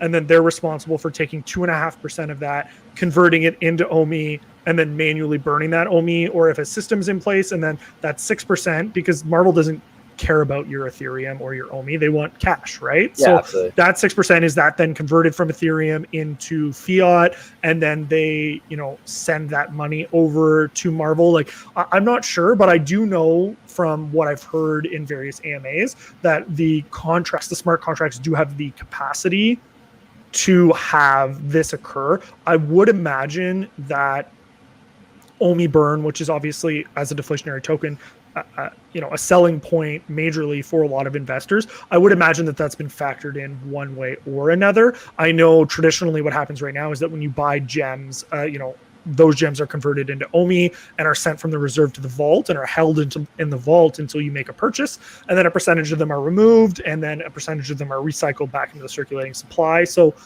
it is definitely a possibility. I would imagine that they would have some form of that, but you're not buying gems or US dollars from OpenSea. You're using whatever currency you have natively. But I would imagine that transaction exists somewhere. Yeah. And that's one of the great things about the blockchain, right? Is it allows you to track all of these, and it gives that transparency to all parties involved. So, and you can, to my knowledge, you can write almost anything into the smart contract. I don't know to the extent of that, but for instance, one of the drops I recently participated in was Afrodroids. I talked about it. I talked about it a lot on my media, and I talked a lot. You'll see a lot of ECOMI and VEVE people with like droids in their pictures and stuff. My biggest thing on that, the reason that I was so in love with it, is in their smart. This is on topic of smart contracts, like what you can actually write in on their smart contract. A percentage of secondary market fees and primary market fees goes directly to a charity in Africa. Specifically, it's in, I cannot think of the area, Nigeria. Goes to Dreamcatchers Academy, and which is an academy that gets orphans and homeless girls off the streets and teaches them dance, music, and art. And the smart contract is so, this sounds so cheesy, so smart that it literally takes that money from the transactions. They got it the day of. It was sent to them the day of. That we raised $500,000 for charity in one day, and for that specific charity. And then from now on to the rest of the time that these droids are being sold, it's written in the contract that the money, percentage of the money, will go directly to them. So one, Afrodroids is awesome, and was an awesome cause. I'm totally behind projects with purpose, investing with purpose. But two, I don't know the limits of what it takes to write something into a smart contract. But if you can write down a charity in Africa, that's probably, I don't know if they have the technology for all this or what. But they're not taking Ethereum and using it to fund that stuff for sure, right? Exactly. Well, yeah, crypto is actually banned in Africa and NFTs, so they have to use third-party resources in order to even receive it. But if you're able to write that into a smart contract, then I don't see why you're not able to write what we were just previously talking about into the smart contracts as well. Yeah, and I think that's one thing that people are missing as well, is right now the way that the breakdown works, right, is that 30% goes to the App Store when you make a purchase on VEVE, and then of that 70% remainder, 10% of it on the secondary market is what is taken on circulating supply or burn, which actually equals out to I think about 7%. So we talk about right now, the benefits of what's coming, and things like the web app, and not having to have that 30% go to Apple, or Android, or whoever's taking the money, right? And then on top of that, having bonus burn events, which they've indicated is a possibility, right? So yeah, that would be wild. Yeah, so they obviously do have the ability to incorporate 2x burns, 5x burns, 10x burns. They have the ability to do that. They have the ability to leave tokens behind. They have the ability to lock tokens. Like they do have the ability to do this, right? So I would imagine that we will start to see those types of things happen as we move over. And I know a lot of people were really excited about, Reese, as a part of an AMA a couple months ago, said, we don't need a 50-year supply of tokens. We may leave some tokens behind when we move. And I know that was, a lot of people were excited about it. And then, ECOMI kind of came out and, took a step back and said, well, we're going to bring all the tokens over because we don't know how much we're going to need. And a lot of people took that as, well, no, you should get rid of the tokens. You should get rid of the tokens. But what people don't understand is that's an extremely bullish statement, because you're literally saying we don't need how many tokens. We don't know how many tokens we're going to need. Like, we need every token at our disposal available to us. We can get rid of them later, but we're bringing them all over now. And for them to come out and say that, like, that just makes me feel very confident in the project, because to me, projects that aren't confident in their ability to sell tokens or increase value use burns as an incentive to increase value, right? Like, we look at all these poo coins that burn half of their circulating supply, or X percentage of their circulating supply, and that's their selling point is, hey, we're burning tokens, guys, come on in, it's worth more. And to me, that personally for investing is a red flag. Like, why do you need to get rid of your token supply? Like, why did you mint that much? Why weren't you confident in it? So the fact that that makes sense. They're confident in it. So yeah, that's a great point. I actually never even thought of that. I do think that it said a lot. May 9th was the last, or actually August was the last Founders Unlock, but the biggest one, I don't know if it was the first one, was May 9th. A lot of people sold off because it was the first Founders Unlock that I knew of. And it was already written down in the white paper. People just don't like to read. And everybody sold off. I guess they're scared. They're like, oh my God, their Founders tokens unlocked. It's this many tokens that are going to be available to the founders. They're gonna dump on us. And they didn't. Like, the only sells, to my knowledge, that were pretty significant was leading up to the unlock, because people got scared. So, I mean, we were dropping before the unlock. When the unlock happened, you didn't really see much effect on the price. So, like, did I go and look at all the transactions to see if they sold large amounts? No, I did not. But there's no way they dumped a ton, because the price would have been affected. Well, same thing in August too. I mean, you saw the same thing. I made a video. I put it was something along the lines of like, what's going to happen to OMI, and like half the community doesn't watch my videos because I'm not like, I guess, like in the circle of influencers or whatever. But like, I did say in that video that we're going to see a drop at the end of July, because the same thing's going to happen, because I've been here since February. People are going to get scared. They're going to think that the founders are going to dump on them, so they're going to sell their bags. So we saw a big drop at the end of July for the same reason. But my whole point of saying any of this is there's a really big significance to the fact that these unlocks are happening. Again, they're in the white paper. You can go read when they are, when the next ones are coming. And the founders aren't selling off their stat. They could be making millions of dollars off their tokens that they're holding, and they're not. Yeah, no, you're 100% right. I think people are, and that's the thing that people don't understand too, right? Is that, VEVE and the people that work for the company, they know what's coming, right? Like, just because they haven't told us what's coming doesn't mean that they don't know what's coming. They know the licenses that they're securing. Reese even just came out, last AMA, or it was the AMA before, and or actually I think he put it on Twitter, and he said, people shared, the 100 brands and licenses and everyone that happened, and Reese came out and said, well, that was before Marvel. And the amount of people that have been knocking on our door afterwards is crazy, right? Like, all it took was one major brand to trust in what VEVE had going, and it just opens up the floodgates. Because once again, why, if you are, if you're Disney, if you're Pokemon, if you're, Barbie, whatever, Winnie the Pooh, I think is up there in the top 10 as well. Like, if you're these companies, yes, you could make your own platform and, figure it out. You have a big company, you have a lot of resources. You could eventually likely be successful with it. Or you could just say, hey, we'll give you our intellectual property, VEVE. You need to go make a product for us, and we'll just sit on the sidelines and make a bunch of money for free. Yeah. You know what I mean? And so, yeah, it might take time, and yeah, it's a process for sure, but they have so many licenses. And I know a couple of months back there was some fight about Quid as a company, and well, they have 350 licenses, they have Pokemon, they have Disney, they have all this stuff already. Like, VEVE doesn't have any of these licenses. Obviously they're going to fail, and this was before Marvel was announced. And when you actually did some research and actually read beyond the surface of what people were talking about, you understood that the projects were completely different. Quid wasn't even on the blockchain. They didn't have the same types of licenses. We now know that the licenses that VEVE have secured are exclusive to the items that they're producing. Yeah. And they're securing the biggest licenses. And, Alfred Kahn, David Yu, Dan Carruthers, the entire team, Trevor working on the collectibles, like, they have an A-list team.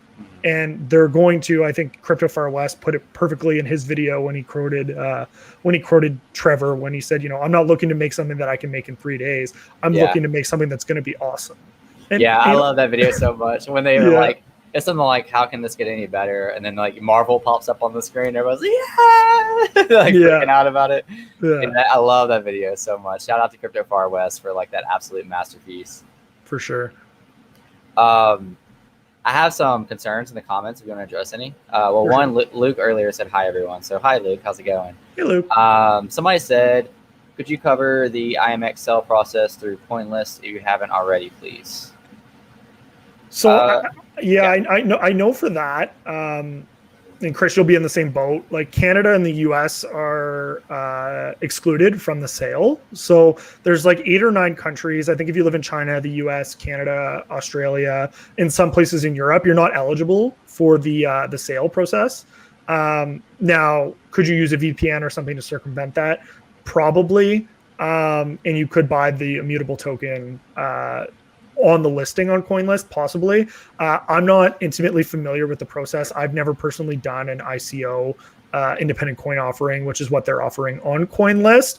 I think it's limited to like $500 a person. And I think the coins, are like $10 or even $15 a coin. So I personally think that price is, for what they offer currently, quite high. I think eventually their utility will justify that valuation, but I don't even know that if I had the opportunity to purchase them right now that I would.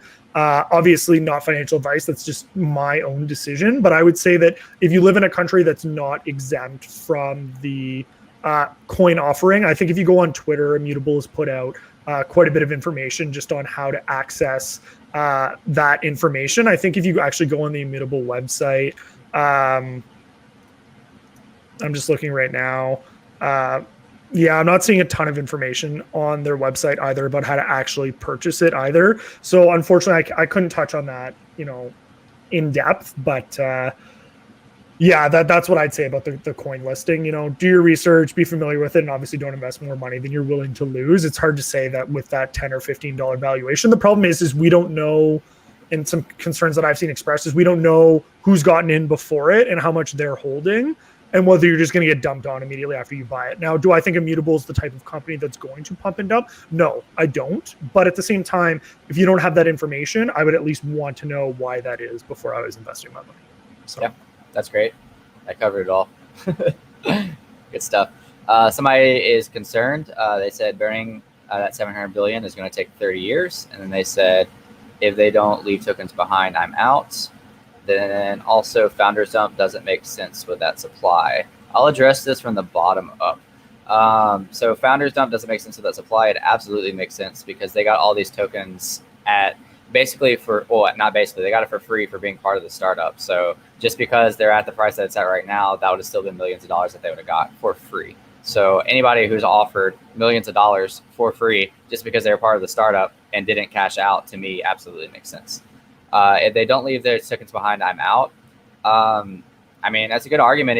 If you're trying to predict an OMI price of like $10 or something like that, I don't completely disagree that burning 700 billion is going to take a long time. I'm not going to say 30 years.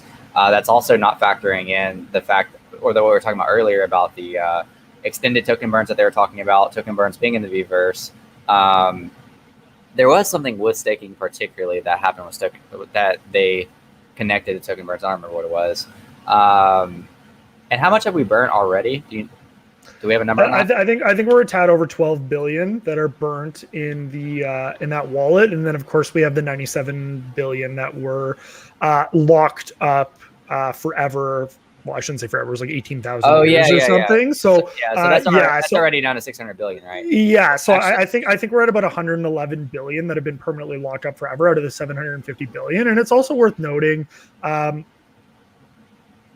don't want to sound dismissive. Like, your concern is definitely valid and I share it, but it's also worth noting that out of that 750 billion, about 310 billion is the amount that's ever going to enter the circulating supply. So understand that when you're looking at the numbers, and shameless plug, I apologize, Chris, I do have a YouTube channel as well, and I did make a specific... We'll pop it up. Yeah. I did make a specific video on this, and I made 2 videos. Foster Hilt. It's just my name.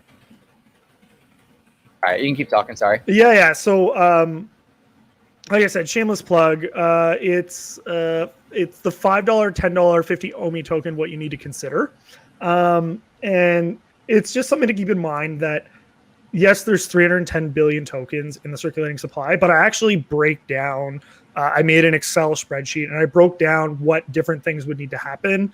Or maybe it was the ECOMI Master Collector Program. I made a couple of videos on it because I felt it was really important. I would recommend going to watch them. They're long, but they give you the answers that I'm not going to be able to give you in 30 seconds to a minute. So essentially, because only 310 billion tokens will ever enter the circulating supply, we're at about 216 billion tokens currently. We have about 33% to go to get our max circulating supply. But understand that the OMI token is deflationary in nature. So what that means is that as purchases of VEVE collectibles happen on the app, a percentage of those purchases get converted into the OMI token and get permanently burnt from the circulating supply. On top of that, we will eventually, it should be rolling out shortly, OMI to NFT. What that will mean is that a percentage of the collectibles in the primary market you will be able to purchase directly with OMI, and 100% of those proceeds will be burnt from the circulating supply forever. As well, in the secondary market, 2.5% of every transaction that takes place is converted into OMI and is burnt from the circulating supply forever. And then, of course, as well, if you make a purchase on the secondary marketplace with the OMI token, 100% of that purchase would be burnt from the circulating supply forever. That is just utility for the token, but that doesn't also include staking as a form of utility. What people need to understand when the Master Collector program rolls out is in all likelihood staking your tokens to gain access to specific rewards or items within the Master Collector program, as well as the VEVEverse, will become a reality. So what that will mean is that you will stake X amount of tokens, whether it be 10,000 tokens, 100,000 tokens, whatever the token number is, or it may be a dollar value. Hey, you need to stake $100 worth of tokens, which at the current price is X, and then that gives you access to this. Now, what people need to understand is that when the price is low, you need to stake more tokens in order to get the same access to rewards. So if the token's at a penny, I may need to stake 100,000 tokens to gain access to a reward. But then when the price of the token 10x's and goes to 10x, instead of staking 100,000 tokens, I would only need to stake 10,000 tokens to gain access to the same item. So what that allows you to do is that when the price is low, we can lock up more tokens in staking as a form of liquidity to gain access to the Master Collector program or specific rewards. When you lock up your tokens as a form of utility when you're staking them, they are removed from the circulating supply while they're staked. So yes, 300 billion sounds like a lot of tokens, but what you need to remember is that if 50% of people that hold their tokens elect to lock them up, that reduces the circulating supply in half. As an example, Cardano, which is something we spoke about earlier on the stream, approximately 70% of Cardano tokens are locked up in staking as a form of utility. Okay, I'm in that 70%. Exactly. So these are the important things to remember: is that it sounds like a lot of tokens. 300 billion. If we wanted to hit $1, we'd need $300 billion in market cap. Is that possible? Is it feasible? And everyone looks at these numbers and immediately goes, no, it's not possible. Or people will look at it and say, well, it is possible. Anything's possible in crypto. I think we're going to go to $10. And then they realize we need like a $3 trillion market cap. And conversely, maybe that's not as realistic. Now, Great question. I break it down more in length in my videos. Like I said, shameless plug. There's 60 minutes worth of videos. Not shameless. I want you to plug yourself.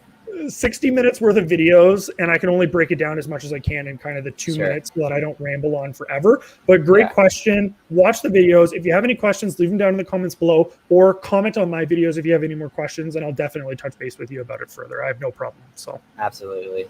Yeah, man. I want people to come on here and be able to plug themselves. Like, I'm not about like trying to climb the ladder of YouTube content creators. Like, people like you that know what you're talking about, I want you to do better than people that don't know what they're talking about. It just makes sense to me, less FUD out there. Your explanation you just gave is 100 times better than me clicking on a video that says OMI is going to go to the moon and kind of gives me some like vague reasons why. Like, I'd rather people just be honest. Here's the facts. Here's the support, and move on. So yeah, I'm gonna link your YouTube and your Twitter down on the description of this video.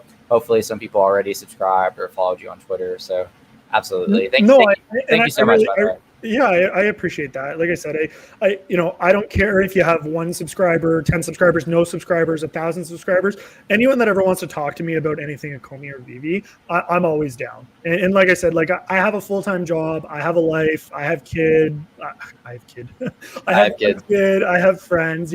Like I'm not on YouTube to get monetized to make a bunch of money. Honestly, I think I'd probably make like $4 a month, even if I was monetized. Like that's not the make or break for me, right? Like at the end of the day, the reason I started a channel, the reason that I hop onto these conversations is because I do see a lot of people that may be receiving some misinformation or not all of the information when they're listening to some content that's put out in the community. Like I said, no shade at any content creators. A lot of the creators in the community do put out a lot of great information, and they're also part of the reason why I ended up in the project in the first place. So they're pioneers. I really appreciate it. I just think that I can offer a perspective based on the research that I've done. And if you don't agree with me or you think I'm wrong, let me know. I love to have conversations with anyone. The only time that I won't entertain it is when it goes from having an opinion on a topic to a personal kind of attack or slander, and it becomes an interpersonal issue. And I'm an adult. Like I said, I can't be bothered to entertain those types of things. If you want to have a conversation with me, even if you don't agree with me, always feel free to reach out. Same. Always interested. Yeah, absolutely. So. And by the way, he said, sorry guys, I'm a little upset because I bought it all-time home high. My apologies. I absolutely welcome that type of stuff. Like, yeah, for sure. Please, if you have concerns, let's address it, Because your concern is either one of us or know the answer to, so we'll be able to talk about it, or we don't, and it's something that needs to be brought to our attention. Again, I'm a skeptic until like proven innocent, I guess, like a better word. So like I like when people bring stuff up. When people were first bringing up like, well, VeVe's not real NFTs, they're collectibles and all that. It did, like at first it freaked me out, like, oh god, what if they're not real NFTs? And I like dug, and then obviously after I started buying other NFTs, I was like, okay, not only are VeVe NFTs real, but this is really cool, because like I started thinking about the licensing and everything else behind it, and I was like, it actually gave more credibility to VeVe once I dove into other projects as well. We said this several times throughout the video, but I'm on the side that the NFT is a bubble and it's about to pop. That's not a bad thing for the future. That's a bad thing for all these little side projects that are just trying to make a quick buck or a quick Ethereum. I think that the projects that are going to come back are going to be stronger than ever, and those are going to be projects with good teams, with good communities, and we have these things. Like our team's fantastic with good licenses. We have licenses, so like I think VeVe, if the NFT bubble does pop, which I think it will, I think VeVe is going to come back stronger than ever. So thank you for your question. Like we appreciate it, and I encourage you here. We did get a question. I want to read this real quick because you're saying that you'd like to talk about it at any time. Well, here's your time. Orange Bag Lady said, heck yes. If you are free later, come to the spaces on Twitter. Kaki and I host on Tuesdays. Please come if you can. I would love to be there. What time is it? What time is it? Definitely do my best. It depends. Chris and I are the old men of the group, and we both got kids at home. So it's just going to depend on bedtimes and stuff. But anyone, and you know what? I jumped into a space, and actually Orange Bay Lady was in it last week, and I was getting schooled by Gamaverse and Crypto Kaki on because I was talking about wanting to jump into, because I've talked about I've never used OpenSea. I said, I might try and dabble in another project, and they're just talking about how it's nothing but headaches and gas fees and having to get on whitelists and all this stuff. And I was like, don't let them fool you. I see them everywhere. Every project I jump in, I see Gamaverse or Crypto Kaki. Matter of fact, that project that I was talking about earlier, which is an amazing project, Crypto Kaki, I think owns like 20 droids, which is pretty significant. I think each droid was 0.07 ETH to mint, which is only like, I don't know, $250 each. But then gas was probably 1 to 150 per droid. So, I mean, do that math, with over 20 droids. Like eight grand. Yeah. Yeah. So he's got a fair amount of droids.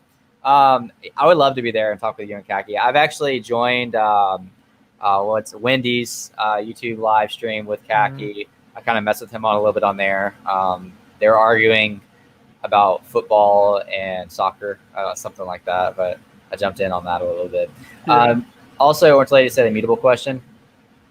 Immutable, can you read this whole thing? Yeah, you can. Immutable question. Immutable will reduce the electricity bill, being better for the environment by creating transactions on bigger ledgers as not needing as many miners. Thanks, lad. So I guess that was more of a statement, but I I agree.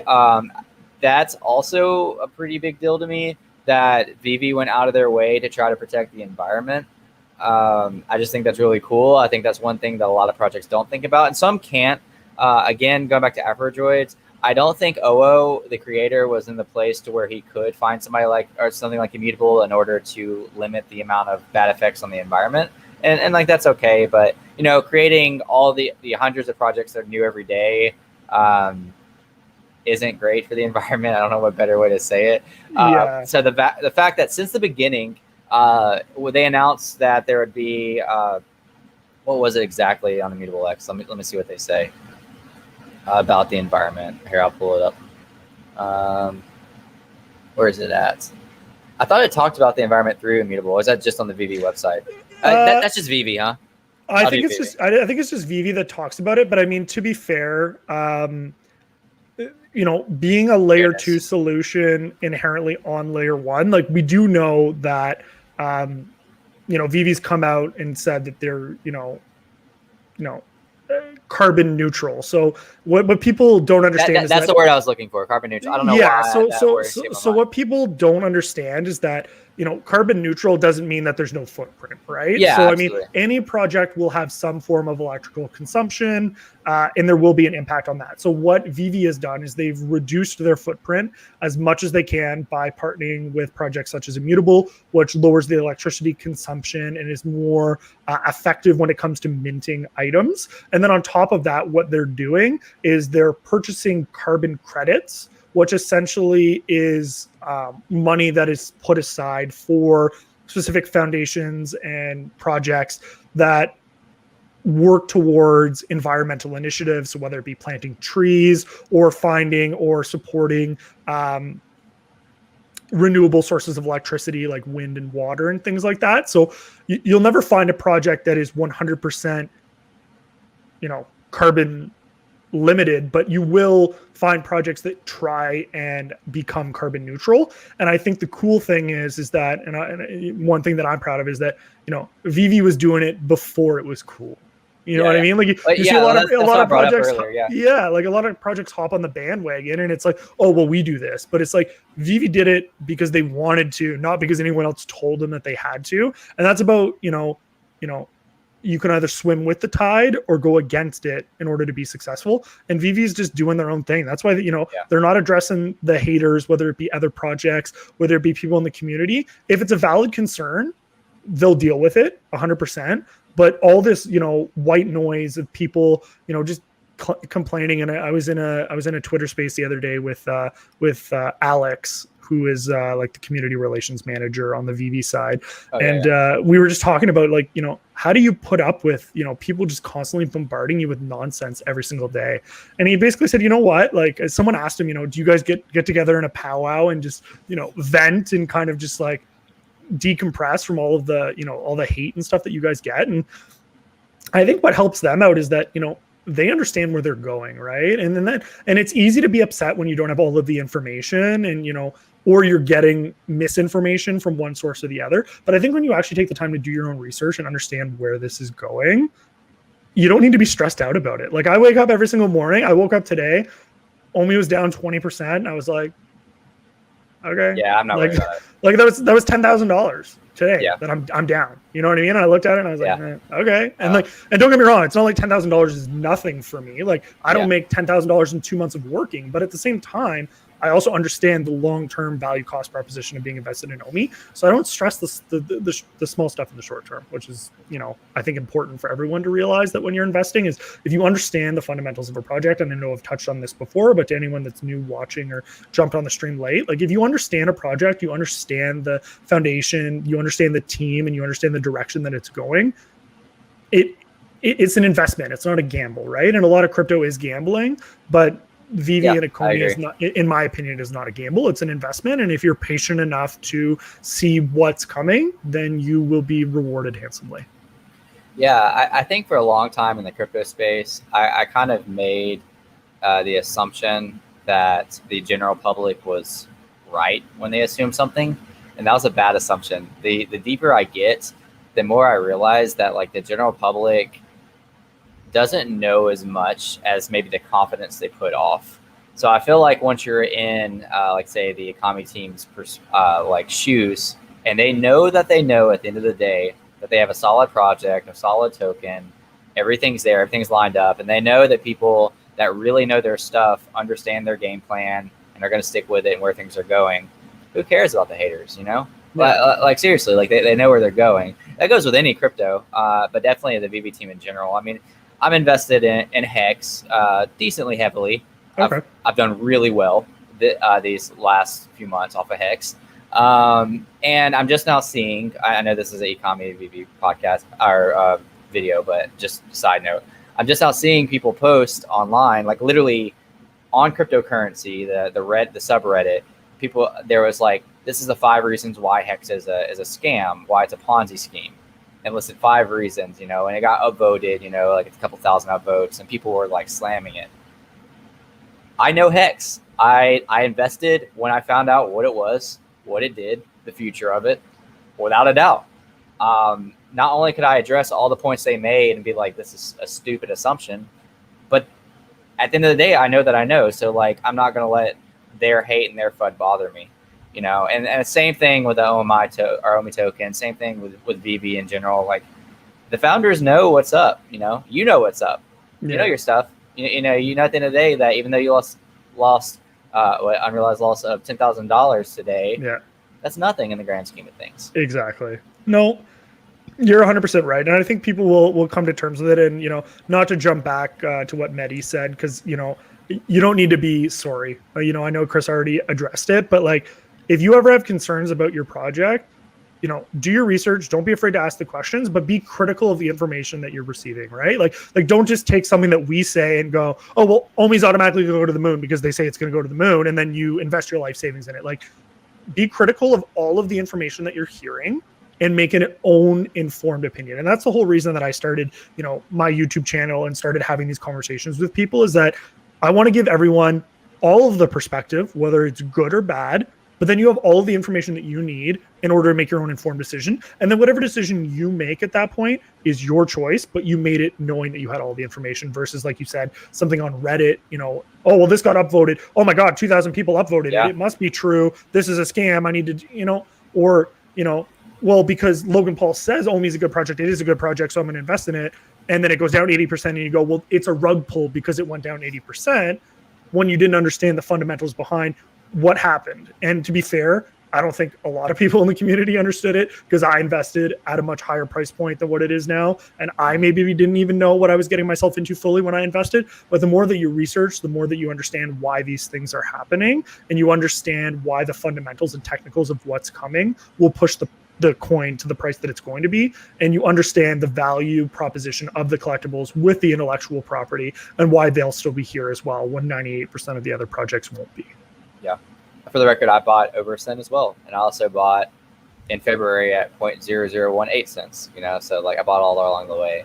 Wow. And I did watch that Brock with blockchain interview with Taps. It's pretty good. It's very good. I like both of them. I just never heard Brock speak before. And he knows way more about any of this than I do. I'm willing to bet he knows more about this than almost anybody out there. He's been with the project for like 3 years. Yeah. He bought OMI when it was like a fraction of when I bought it. It was like, I don't remember what he said, but it was like 4 zeros or 5 zeros or something like that. Wow. And Taps, and then he still argued that it's a good time to buy. And Taps was like right now, you know, it's like 0.0040. And he went on to say, yeah, right now, like it's still a good entry point.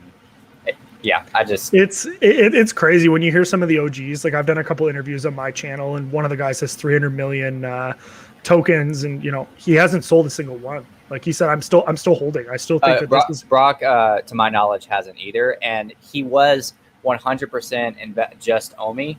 And the only reason he's not 100% OMI is because he buys ETH for other projects. So it's not really investments. It's just, it's to use for other projects. That's fair. Well, I haven't had a chance to watch the interview yet. I am very excited to see it. I will say, part of me, like 1% of me, is a little sour because I reached out to him like 5 days ago. So I was like, oh, this would be a perfect guy to have on an interview. And then like a day later, I hear that the Taps interview got announced. And I was like, well, to be fair, I do an interview with Taps before I do an interview with me. But either way, I'm really excited to see the interview and what he had to say. Because like I said, those perspectives, the the people that have really been through everything, like you think that you've seen a lot being invested since February, and I've been invested since April. What about the people that invested back in 2018, 2019? They've been through a crypto winter. They've been through the bear market. They've been through not having a VV app in its entirety. They've been through #soon when they literally had nothing to show for it. So, it just puts things into perspective. And when those people are saying, like, the guy that I was talking to on my channel, at the all-time high, he had about $4 million and he didn't sell any of it. Like, could you imagine if I said, hey, here's $4 million, but it'll probably be worth some more later? Would you be like, okay, like I probably would have sold, you know what I mean? I would have cashed out $1 million. You know what I mean? And so the fact that he didn't do any of that just goes to show you, A, either he's insane, or B, he truly understands where we're headed. And after speaking to him at length, I'm going to go with he understands. And yeah, he understands. He understands. Yeah. So. Yeah, absolutely. I'm going to address some of these. So there's some people have been commenting. When I say I would have cashed out $1 million, it's just because that would impact my family. So like that'd be awesome. Sure. And then I'll hold the rest. Yeah. It's not because I don't believe that $4 million could be much more in the future. Yeah. So Brendan said, "Hey, what up, boys?" And then he said, "Who's this man?" This is Foster Hilt. I will link his YouTube channel down below, and his Twitter. So go follow him there as well. He's a very active member in the ECOMI community. Just started making his own content, and which actually, Foster, I'm not gonna lie, I haven't watched your videos yet. I think I knew that you made videos. I wasn't 100% positive, but I will go watch them either today or sometime this week without a doubt. I appreciate you saying that. Like I said, the content's not for everyone, but once again, the content that I put out, I put out because people in the community are curious or they're asking a lot of questions about it. So then I just kind of go that step beyond and do the actual research of the questions that people are asking, that maybe they just don't feel comfortable or aren't sure kind of where to look or how to get the information. And I put out that information, and you don't have to agree or disagree with it. It's just the information that I've found. And to be honest with you, every piece of content that I've found or put out on my channel, I believe is just more bullish and positive towards the community. But I also think that you have to be aware of what your perspective is, right? So like, do I think a $10 or a $15 OMI is realistic?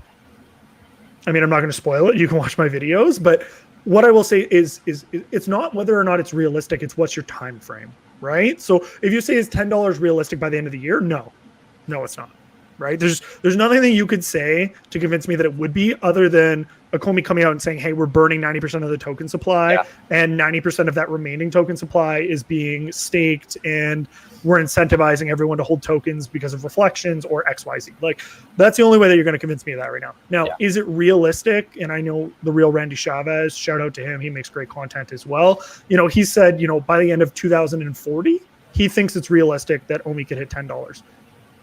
Based on the numbers that I've seen right now, I couldn't say one way or another, because I have no idea, based on all the mechanisms that are going to be put into place, whether or not they're going to contribute effectively to the OMI burn. But I'd like to think that by 2040, we could hit $10. But does it help me to tell you OMI's going to $10 and then give you no context or information about that? Or is it more helpful to say, hey, I think realistically by the end of the year, we could surpass all-time highs. I think we could hit a couple of cents if XYZ happens. And then moving forward, here's what you could likely expect. Yeah. It may not be what you want to hear, but I think as an investor who's putting your hard-earned money into it, that's more helpful than me saying, OMI's going to $1, and then just saying, yeah, it's going to $1. Like, okay, but why? Right. And that's the piece that I think sometimes, like I said, not to knock anyone else in the community. There are a lot of fantastic content creators out there, but saying a reason why, but not supporting it, like saying OMI's going to go to $10 because of, whatever the VV verse or whatever. Okay, that's great, but where are the numbers to support that $10? I would say that OMI price is going to increase because of the VV verse and because of XYZ. But why $10? Like, why is that number significant? I think it sounds good. I think it'd be awesome. I'd have $140 million if OMI went to $10. I'd be the first one to be happy about that, right? Like, I'm not trying to dismiss anyone on that. I haven't sold any OMI tokens. I've been very transparent on that. But do I think it's realistic? No. So that's just the thing to keep in mind. Yeah, I completely agree. We have, guys, an open sea, or get in the open sea. It's a lot. I can't give it to correct me. I forgot the context of that conversation, but Orange Bag Lady did say it's going to be 9 p.m. in Atlanta.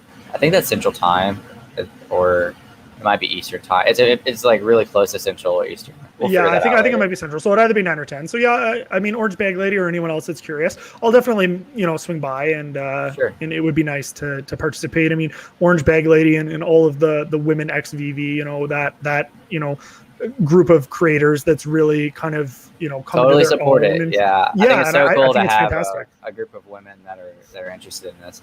I look at my analytics every once in a while on YouTube, and it's like 98% men between ages of like 18 and 40 something, I think, which is totally fine. But it's cool. It's cool that some women are on board and they're making their own little community with it. Like I totally support that. Yeah, I think I looked at my analytics, and I think it was over 99% male, and I was like, okay, like cool. That's where a lot of it is. Yeah. Gooseneck said not interesting in taking my VEVE NFTs off the app. Yeah, you really shouldn't be. We talked about that earlier. If you weren't here for that, my main argument is that if you have something that's worth a lot of money, instead of buying multiple sets of 500 gems and paying fees on that, you're able just to kind of list it, pay one gas fee to list it, and sell it, and then bring all of it back to the app. I think that's a lot. What we're going to see a lot on platforms like OpenSea is the bigger sells, just to avoid the money. So yeah. Only Link said, "Yo, what up, Omi homies? Just got here. Did I miss a lot?" Yeah, you honestly did miss a lot. We've been here for 2 hours, which is crazy. I told Foster originally that we're going to be here for like 30 minutes, so I apologize for that. I know you guys pick up your kids soon. Like you said, yeah, we're like it's so funny. I'm really not that old, but I feel like the older person in this because like I do have a baby. I got to pick her up at 4 as well. Got to get bedtime at 8 o'clock. So like when people are like, "Oh, let's host a Twitter space," I'm like, am I going to be putting Ivy to bed around that? That's my daughter's name. Ivy to bed around that time. Your daughter's name is Ivy? Isabella, but her initials are I and V, so we call her Ivy. No way. My daughter's name's Ivy. No way. Yeah, man. You're joking. No. What? That's crazy. What? What are the odds of that? That's actually nuts. What? That's not a common name. That's not a common name. Yeah, no, that's crazy. Her name is Isabella, and her last name starts with a V. I literally just call her Ivy, and that was like her. We planned that before she was even born, like that her nickname was gonna be Ivy, and like that's literally all we call her. That's wild. That's wild. Yeah, like my daughter's name is legitimately just Ivy, but my wife and I just really liked it, and with Poison Ivy in the app too, like we can get a bunch of those and whatever. And that's cool. My next tattoo is actually going to be a poison or like an ivy plant. That's too cool for her. So yeah, that's really sweet. But yeah, I'm gonna to address this comment right here. Did I miss a lot? After I go ahead and end the broadcast, I don't know if I'm gonna do it immediately afterwards or later, but I'm gonna timestamp it. That way, like if you feel like going back and watching like specific topics, I'll timestamp that. Foster, I really liked what you said on the tokenomics earlier, and I know that was just like a preview to one of your videos, so like they can kind of get like a like an appetizer here, an entree there, little sneak peek, a little sneak peek there. But I'm definitely going to segment that section off because I do think that was a really good response. I think that both of us tackled you mainly tackled that question really well. And like you said, it's just about providing the perspective, right? And whether people agree or disagree, that's fine. But at the end of the day, the one thing that doesn't lie are the numbers, right? And that's all I try and show to people is like, you may have an opinion on this, but this is what this actually says. So, and that's why when I'm talking to people on socials and things like that, like I love to hear other people's perspectives on things. And I'm definitely not always right. I mean, I have my opinions that may not be correct, and that's why I try not to touch on things too much that I don't have an understanding of. Like OpenSea, I would never pretend like I even understand the first thing about OpenSea, and I wouldn't speak about it as any form of subject matter expert. But if you ask me about the OMI token, tokenomics, things like that, like, I mean, I've done hundreds upon hundreds upon hundreds of hours of research on it, because when you're all in on something, you need to understand it. You need to be able to answer any question that someone has for you like this. And if you can't answer that, then you need to find that answer for yourself, right? Because when you're invested, you want to understand your investment. If you're the type of person that just wants to throw money at something and hope, that's fine. To me, OMI's not that project. You understand the project, you understand the fundamentals of it, you hold it, you make a bunch of money. So. Yeah. And I mean, that's a common question, but a great question that was asked. 750 billion or 700 billion is, at first like a large market cap. And most of the time, if you're going into a token and you see that, that's a red flag, because like that's big. But I mean, again, we talked about it earlier, so I'm not going to go over it. But like we were able to discuss that and answer the question and move on. So like that's one of the reasons why I like these conversations, because like I hope that after watching this live, that Mehdi kind of has a different opinion on it. Maybe he does, maybe he doesn't. But like I hope at least it offered some more feedback to it. And he said that he bought at an all-time high, which would have been 1 cent, a little bit over a penny. And like I don't like price predicting too much, but like I'll just say I don't think you're going to have much of a problem if your issue is breaking even. I don't think you're going to have much of a problem doing that, even by end of year. So I wouldn't flip. I had a lot of friends invest because I invested in February, and then the big jump happened in March. And I have a Discord. I'll plug my Discord in here. That we just talk about crypto, stocks, NFT projects, all that fun stuff. And it's not super active, but we talk about it sometimes. I was like, hey guys, I just bought into this token called OMI. I just want to let y'all know because we always update each other. And I bought in at 0.0018, and then like it was a matter of a month that it hit a cent. And like I kept on like showing them the chart, like I was kind of being like, you should have bought in with me. Yeah. And it 4x'd really quickly. But so some of them went in and bought, and the 0.0090 and the 1 cent, and then not long afterwards it tanked. And again, like I was expecting a correction. I wasn't expecting that large of a correction for 6 months. For sure. Like that did, I mean, straight up, that threw me off guard. I was wrong about that. I was expecting a 20%, 30% correction. Yeah. That lasted significantly less. But in the grand scheme of things, it makes sense. You had the Logan Paul hype, the Andre Jick hype, the new exchanges hype. Every time there's a new exchange on almost any token that's worthwhile, people are going to jump in because they want to hit it. Because like buying on Bit4X can be a pain, Like we probably take it for granted because like we've done it for so long. But like we said earlier, people like convenience. Like I don't know if OMI will. Oh, by the way, but one of the main points of this video and which we talked about a lot is the transition to Immutable. I think the one thing that we didn't talk about in the transition to Immutable is that it's going to open. They specifically said in one of the last AMAs that this could also open us up to new exchanges, which is a big deal. I guess because now we exist on the Ethereum blockchain, so it opens up to new exchanges. Anyways, people can easily like link their cards to some of these exchanges, buy from a fiat directly from the exchange. It's just less of a headache, Again, I've been buying from Bit4X for so long, it's literally not a problem for me. Yeah. But if I go tell one of my friends, hey, maybe you should buy some OMI, I think it'd be worth it in the long run. All right, well, how do I do it? All right, well, you got to set up a Coinbase or Voyager. You got to buy something. Then you got to send it over. Then you got to transfer it to Spot. And then you got to buy something at Spot. Then you got to transfer it back to that Bit4X wallet. And just in case Bit4X gets hacked, you don't want to keep it in Bit4X wallet. So then you got to send it over to your Trust wallet. It's just like, they're like, and then you got to buy Go tokens to take it off of the Trust wallet. Yeah. I literally, it got to the point where I've had so many of my friends and colleagues invest in the OMI token that I actually created a 17-step guide. Yeah. From nothing about crypto. This is every step that you need to take to buy the OMI token on Bit4X. Yeah. And I told them, I said, I'm not your financial advisor, but when OMI moons, I might expect a kickback here because the amount of work that I've had to put into explaining everyone and to the token and whatever. And I've always told my friends and family, like, I don't want you to invest in this because I think it's a good idea. I want you to do your own research and you decide that it's a good idea. And my friends have a little too much faith in me because a lot of them just said, I'll put in 5K, I'll put in 10K. And we're very fortunate, I consider myself very fortunate that I'm in the position in my life where, I have a good job. My wife has a good job.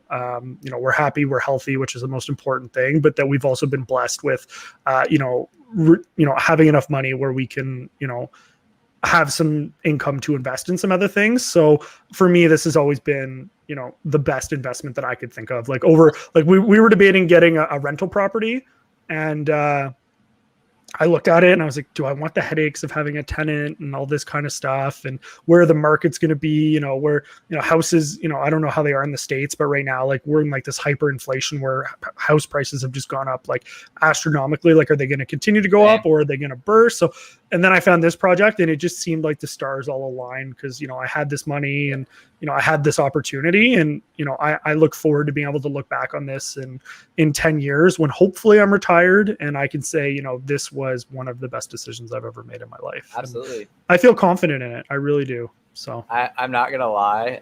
This is how, like, I don't know what word to use for it, crazy that I am. But obviously my wife makes the smarter decisions. So our housing market is like ridiculously inflated. And we put a lot of work into our house. So I was like, man, what if we sold our house right now during hyperinflation, go live with in-laws for a little bit. I'm going to buy some crypto with the in-between money.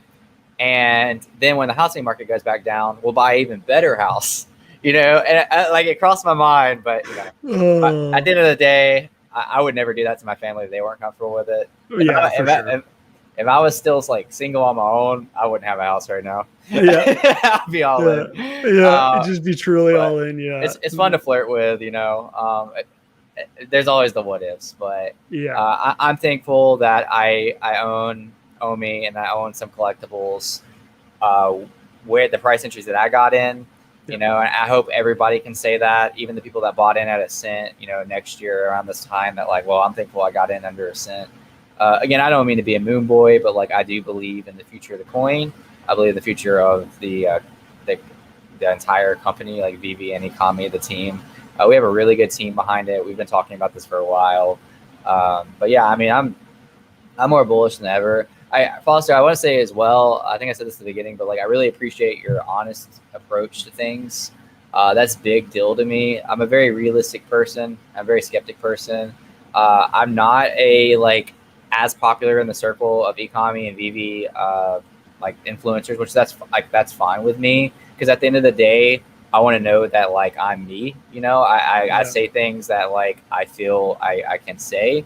And I'm glad to have, and there's been supporters and people in the community that are okay with that, and like that's awesome to me. Like if there's something that's like kind of not cool and I address it, and I'm okay with people arguing about it. Like if I think it's not cool and somebody else thinks it's fine, like let's talk about it. Like I'm fine with that. But like I hope that I'm never at the place to where I have to be hush hush because like a company or a circle of people are watching me, And I've gotten some flack on videos, but like at the end of the day, it's like, I have this channel as like kind of like a freedom of speech towards it. If you know anything about me, you follow me on Twitter, or you watch any of my videos, you know how bullish I am on this project. So if you get upset because I say one negative thing about something that came up, like I'm sorry. Like I'm sorry for that one bit of honesty that hurt your life. Like I don't know what else to tell you from there. Yeah, no, for sure, man. I appreciate you saying that. And like I said, I know we're wrapping things up, but I do want to thank you again for, I saw you put out your comment and, I just always, like I said, I love talking ECOMI. I love talking VEVE. So, anytime these opportunities come up, if there's other topics, I'd love to, run it back with you, get a panel going on, whatever the case may be. Like, it's always interesting to hear, different perspectives. It's nice that, for a lot of the things we seem to be on the same page, but I'm always interested in hearing, from people that have different opinions to me. If you don't agree with something, tell me why, and we can have a conversation about it. And then, you're providing context and education to allow whoever's listening to form their own opinion, while at the same time learning and educating yourself at the same time. Absolutely. Which I think is the best thing for this project as a whole, is, get as many people educated in the space as we can, get the information out there, and then, people will do what they want with it. But like you said, I know I'm not the most popular content creator in the space, but I know that the people that watch my videos watch it because they appreciate the content and the information that's being provided. And, nothing means more to me when I can get a video, that has 600 views, but has, 100 comments on it. You know what I mean? Because that shows me that people aren't just watching it to pay lip service. They're watching it, they're appreciating it, and then they're taking the time to let me know what they think. And then I can engage with them, and I'm just developing relationships. And that's really, as someone who's new to crypto and, had never invested before, that's the reason that I'm here. I'm here for the community. The money will come. I know it will. I have absolutely no doubt in my mind. I'm not in a rush for it right now. I want to make, relationships and, enjoy in this common interest that we all have with the VEVE project and the OMI token, and, be excited about where it's going, with everyone together in a community. So yeah, there's a legit community behind this, and I really appreciate that. Like a community that supports each other, a community that shares common goals and a common future. The people that really know about the project know that OMI is going to go up in price. VEVEV is coming. VEVEV is going to be really cool, and all the master collectors coming, staking OMI is coming, and all the immutables right around the corner. So that like basically all of this is leading up to something even better, and we really are just getting started. And that's exciting to me. I hope that encourages you or anybody watching this video. And yeah, like reach out to us on Twitter. Let's do Twitter Spaces. Message us. Like let's talk about it. Like I'm all about it. I hope that one day in the future, not even just about the money, but like we'll be hanging out in the VEVEverse. Like we don't exactly know how it's going to look yet, but like it's going to be really cool. Like just to have our collectibles that we bought in the early stages of this project now gamified. Like for sure, that's something to look forward to. Yeah. So Foster, thank you so much for your time. We've been at it for 2 hours and 20 minutes of just straight discussion. You've been great. Your answers have been great. You're super witty. I appreciate you for coming on. I hope that we can do this again in the future. For sure. I know a lot of times we favored each other's tweets and talk a lot over Twitter, but this is our first time like really having a conversation. It about is, this. yeah. So, and this is what I want. This space is what I want. I want to talk to people, get different opinions, talk about recent things, and just this. Thank you guys in the comments that were asking questions, that were giving inputs, that whether they be negative or positive, both of them, I always accept them. Seriously, if you got something bad to say it. You got something good to say it. I welcome it entirety. I really appreciate it. So anything else you'd like to say? I'll go ahead and shout out your socials just one more time. It's Foster Hilt on YouTube.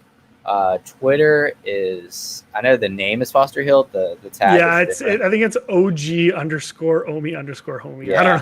I don't know where I came up with that. Let's not ask questions on it. But you gotta get your banner game up. I know, man. It's crazy. Like I'm like, for all the information and research that I do, I swear I'm still technologically inept. But I will be working on that. Maybe we can come up with something cool to put up there. I don't know, but no, like I said, I guess I'll just wrap up with saying, thank you for having me. 2 minutes or 2 hours and 20 minutes is a long time to have a conversation about anything, but I really felt like it flew by. And I really hope that anyone that's watching this, whether it be live or after the fact, if you're watching it now, don't be afraid to, reach out to either of us, in the socials or whatever the case may be. It is a community at the end of the day, right? And whether it's something you're not sure about, something you agree with, something that you don't agree with, you'll always find that I will take the time to answer whatever questions you have. You'd be amazed at the amount of people that DM me with questions or concerns that they have. And we have, full paragraph conversations back and forth. I just love talking about it, right? Like I don't need to gain anything of it other than to know that you at the end of the day are coming out with more information than you came in with. And what you do with that information is obviously your choice. But if I can make you feel to any extent better about your investment, then I guess I've done my job per se. And to anyone that has been supporting me, like I said, I really appreciate it. I haven't put out a video in a while, mostly because I just haven't had anything that I've wanted to talk about. Like I said, I put out content because you guys have the questions, comments, or concerns, and you want them addressed. So I do my best to do the information to come back to you on those. So if you guys have anything that you do want to see spoken about, or you have any questions, or you want to see future collaborations like this with Chris, maybe something on my channel or whatever the case may be, let us know. I think it's something that we'd all be open and interested in. And with all of the catalysts moving forward, they've been listed several times, but a lot of very exciting things that we're going to see moving forward. So just hang in with us. We'll give you as much information as we can, and we'll go on this ride together. So for sure. And so I pulled up your channel during that time because somebody asked what your channel was again. So I want to shout it out. Just my name. Just my name. I'm simple that way. Just his name. Last thing I want to say is I do have what I mentioned earlier is I do have the Discord. I'll put it in the comments. Basically, it's just a Discord I have kind of for YouTube, kind of for discussion. I have a VEVE tab where I would like people to start sharing their VEVE collectibles in it. and just having VV discussion. And then I know we obviously have the VV Discord or whatever, so I'm not like begging you to join. It's not super active, but it's becoming more active, and I enjoy just talking to people on it. So to the 12 people that are still watching right now, there's a low-key shout out. Foster, thank you so much, man. I really appreciate it. This is a good time. Still have my mind blown that both of our daughters have the same name. Like, yeah, that's crazy. Oh, that's crazy. That's crazy. And they're like, what is it, 12, 13, 14? They're 3 months apart, too. 3 months apart, yeah. That's wild. And and one country apart. So, yeah. So absolutely wild. But, man, it's been a great time. I'll catch you next time. For sure. Peace out, guys. See you.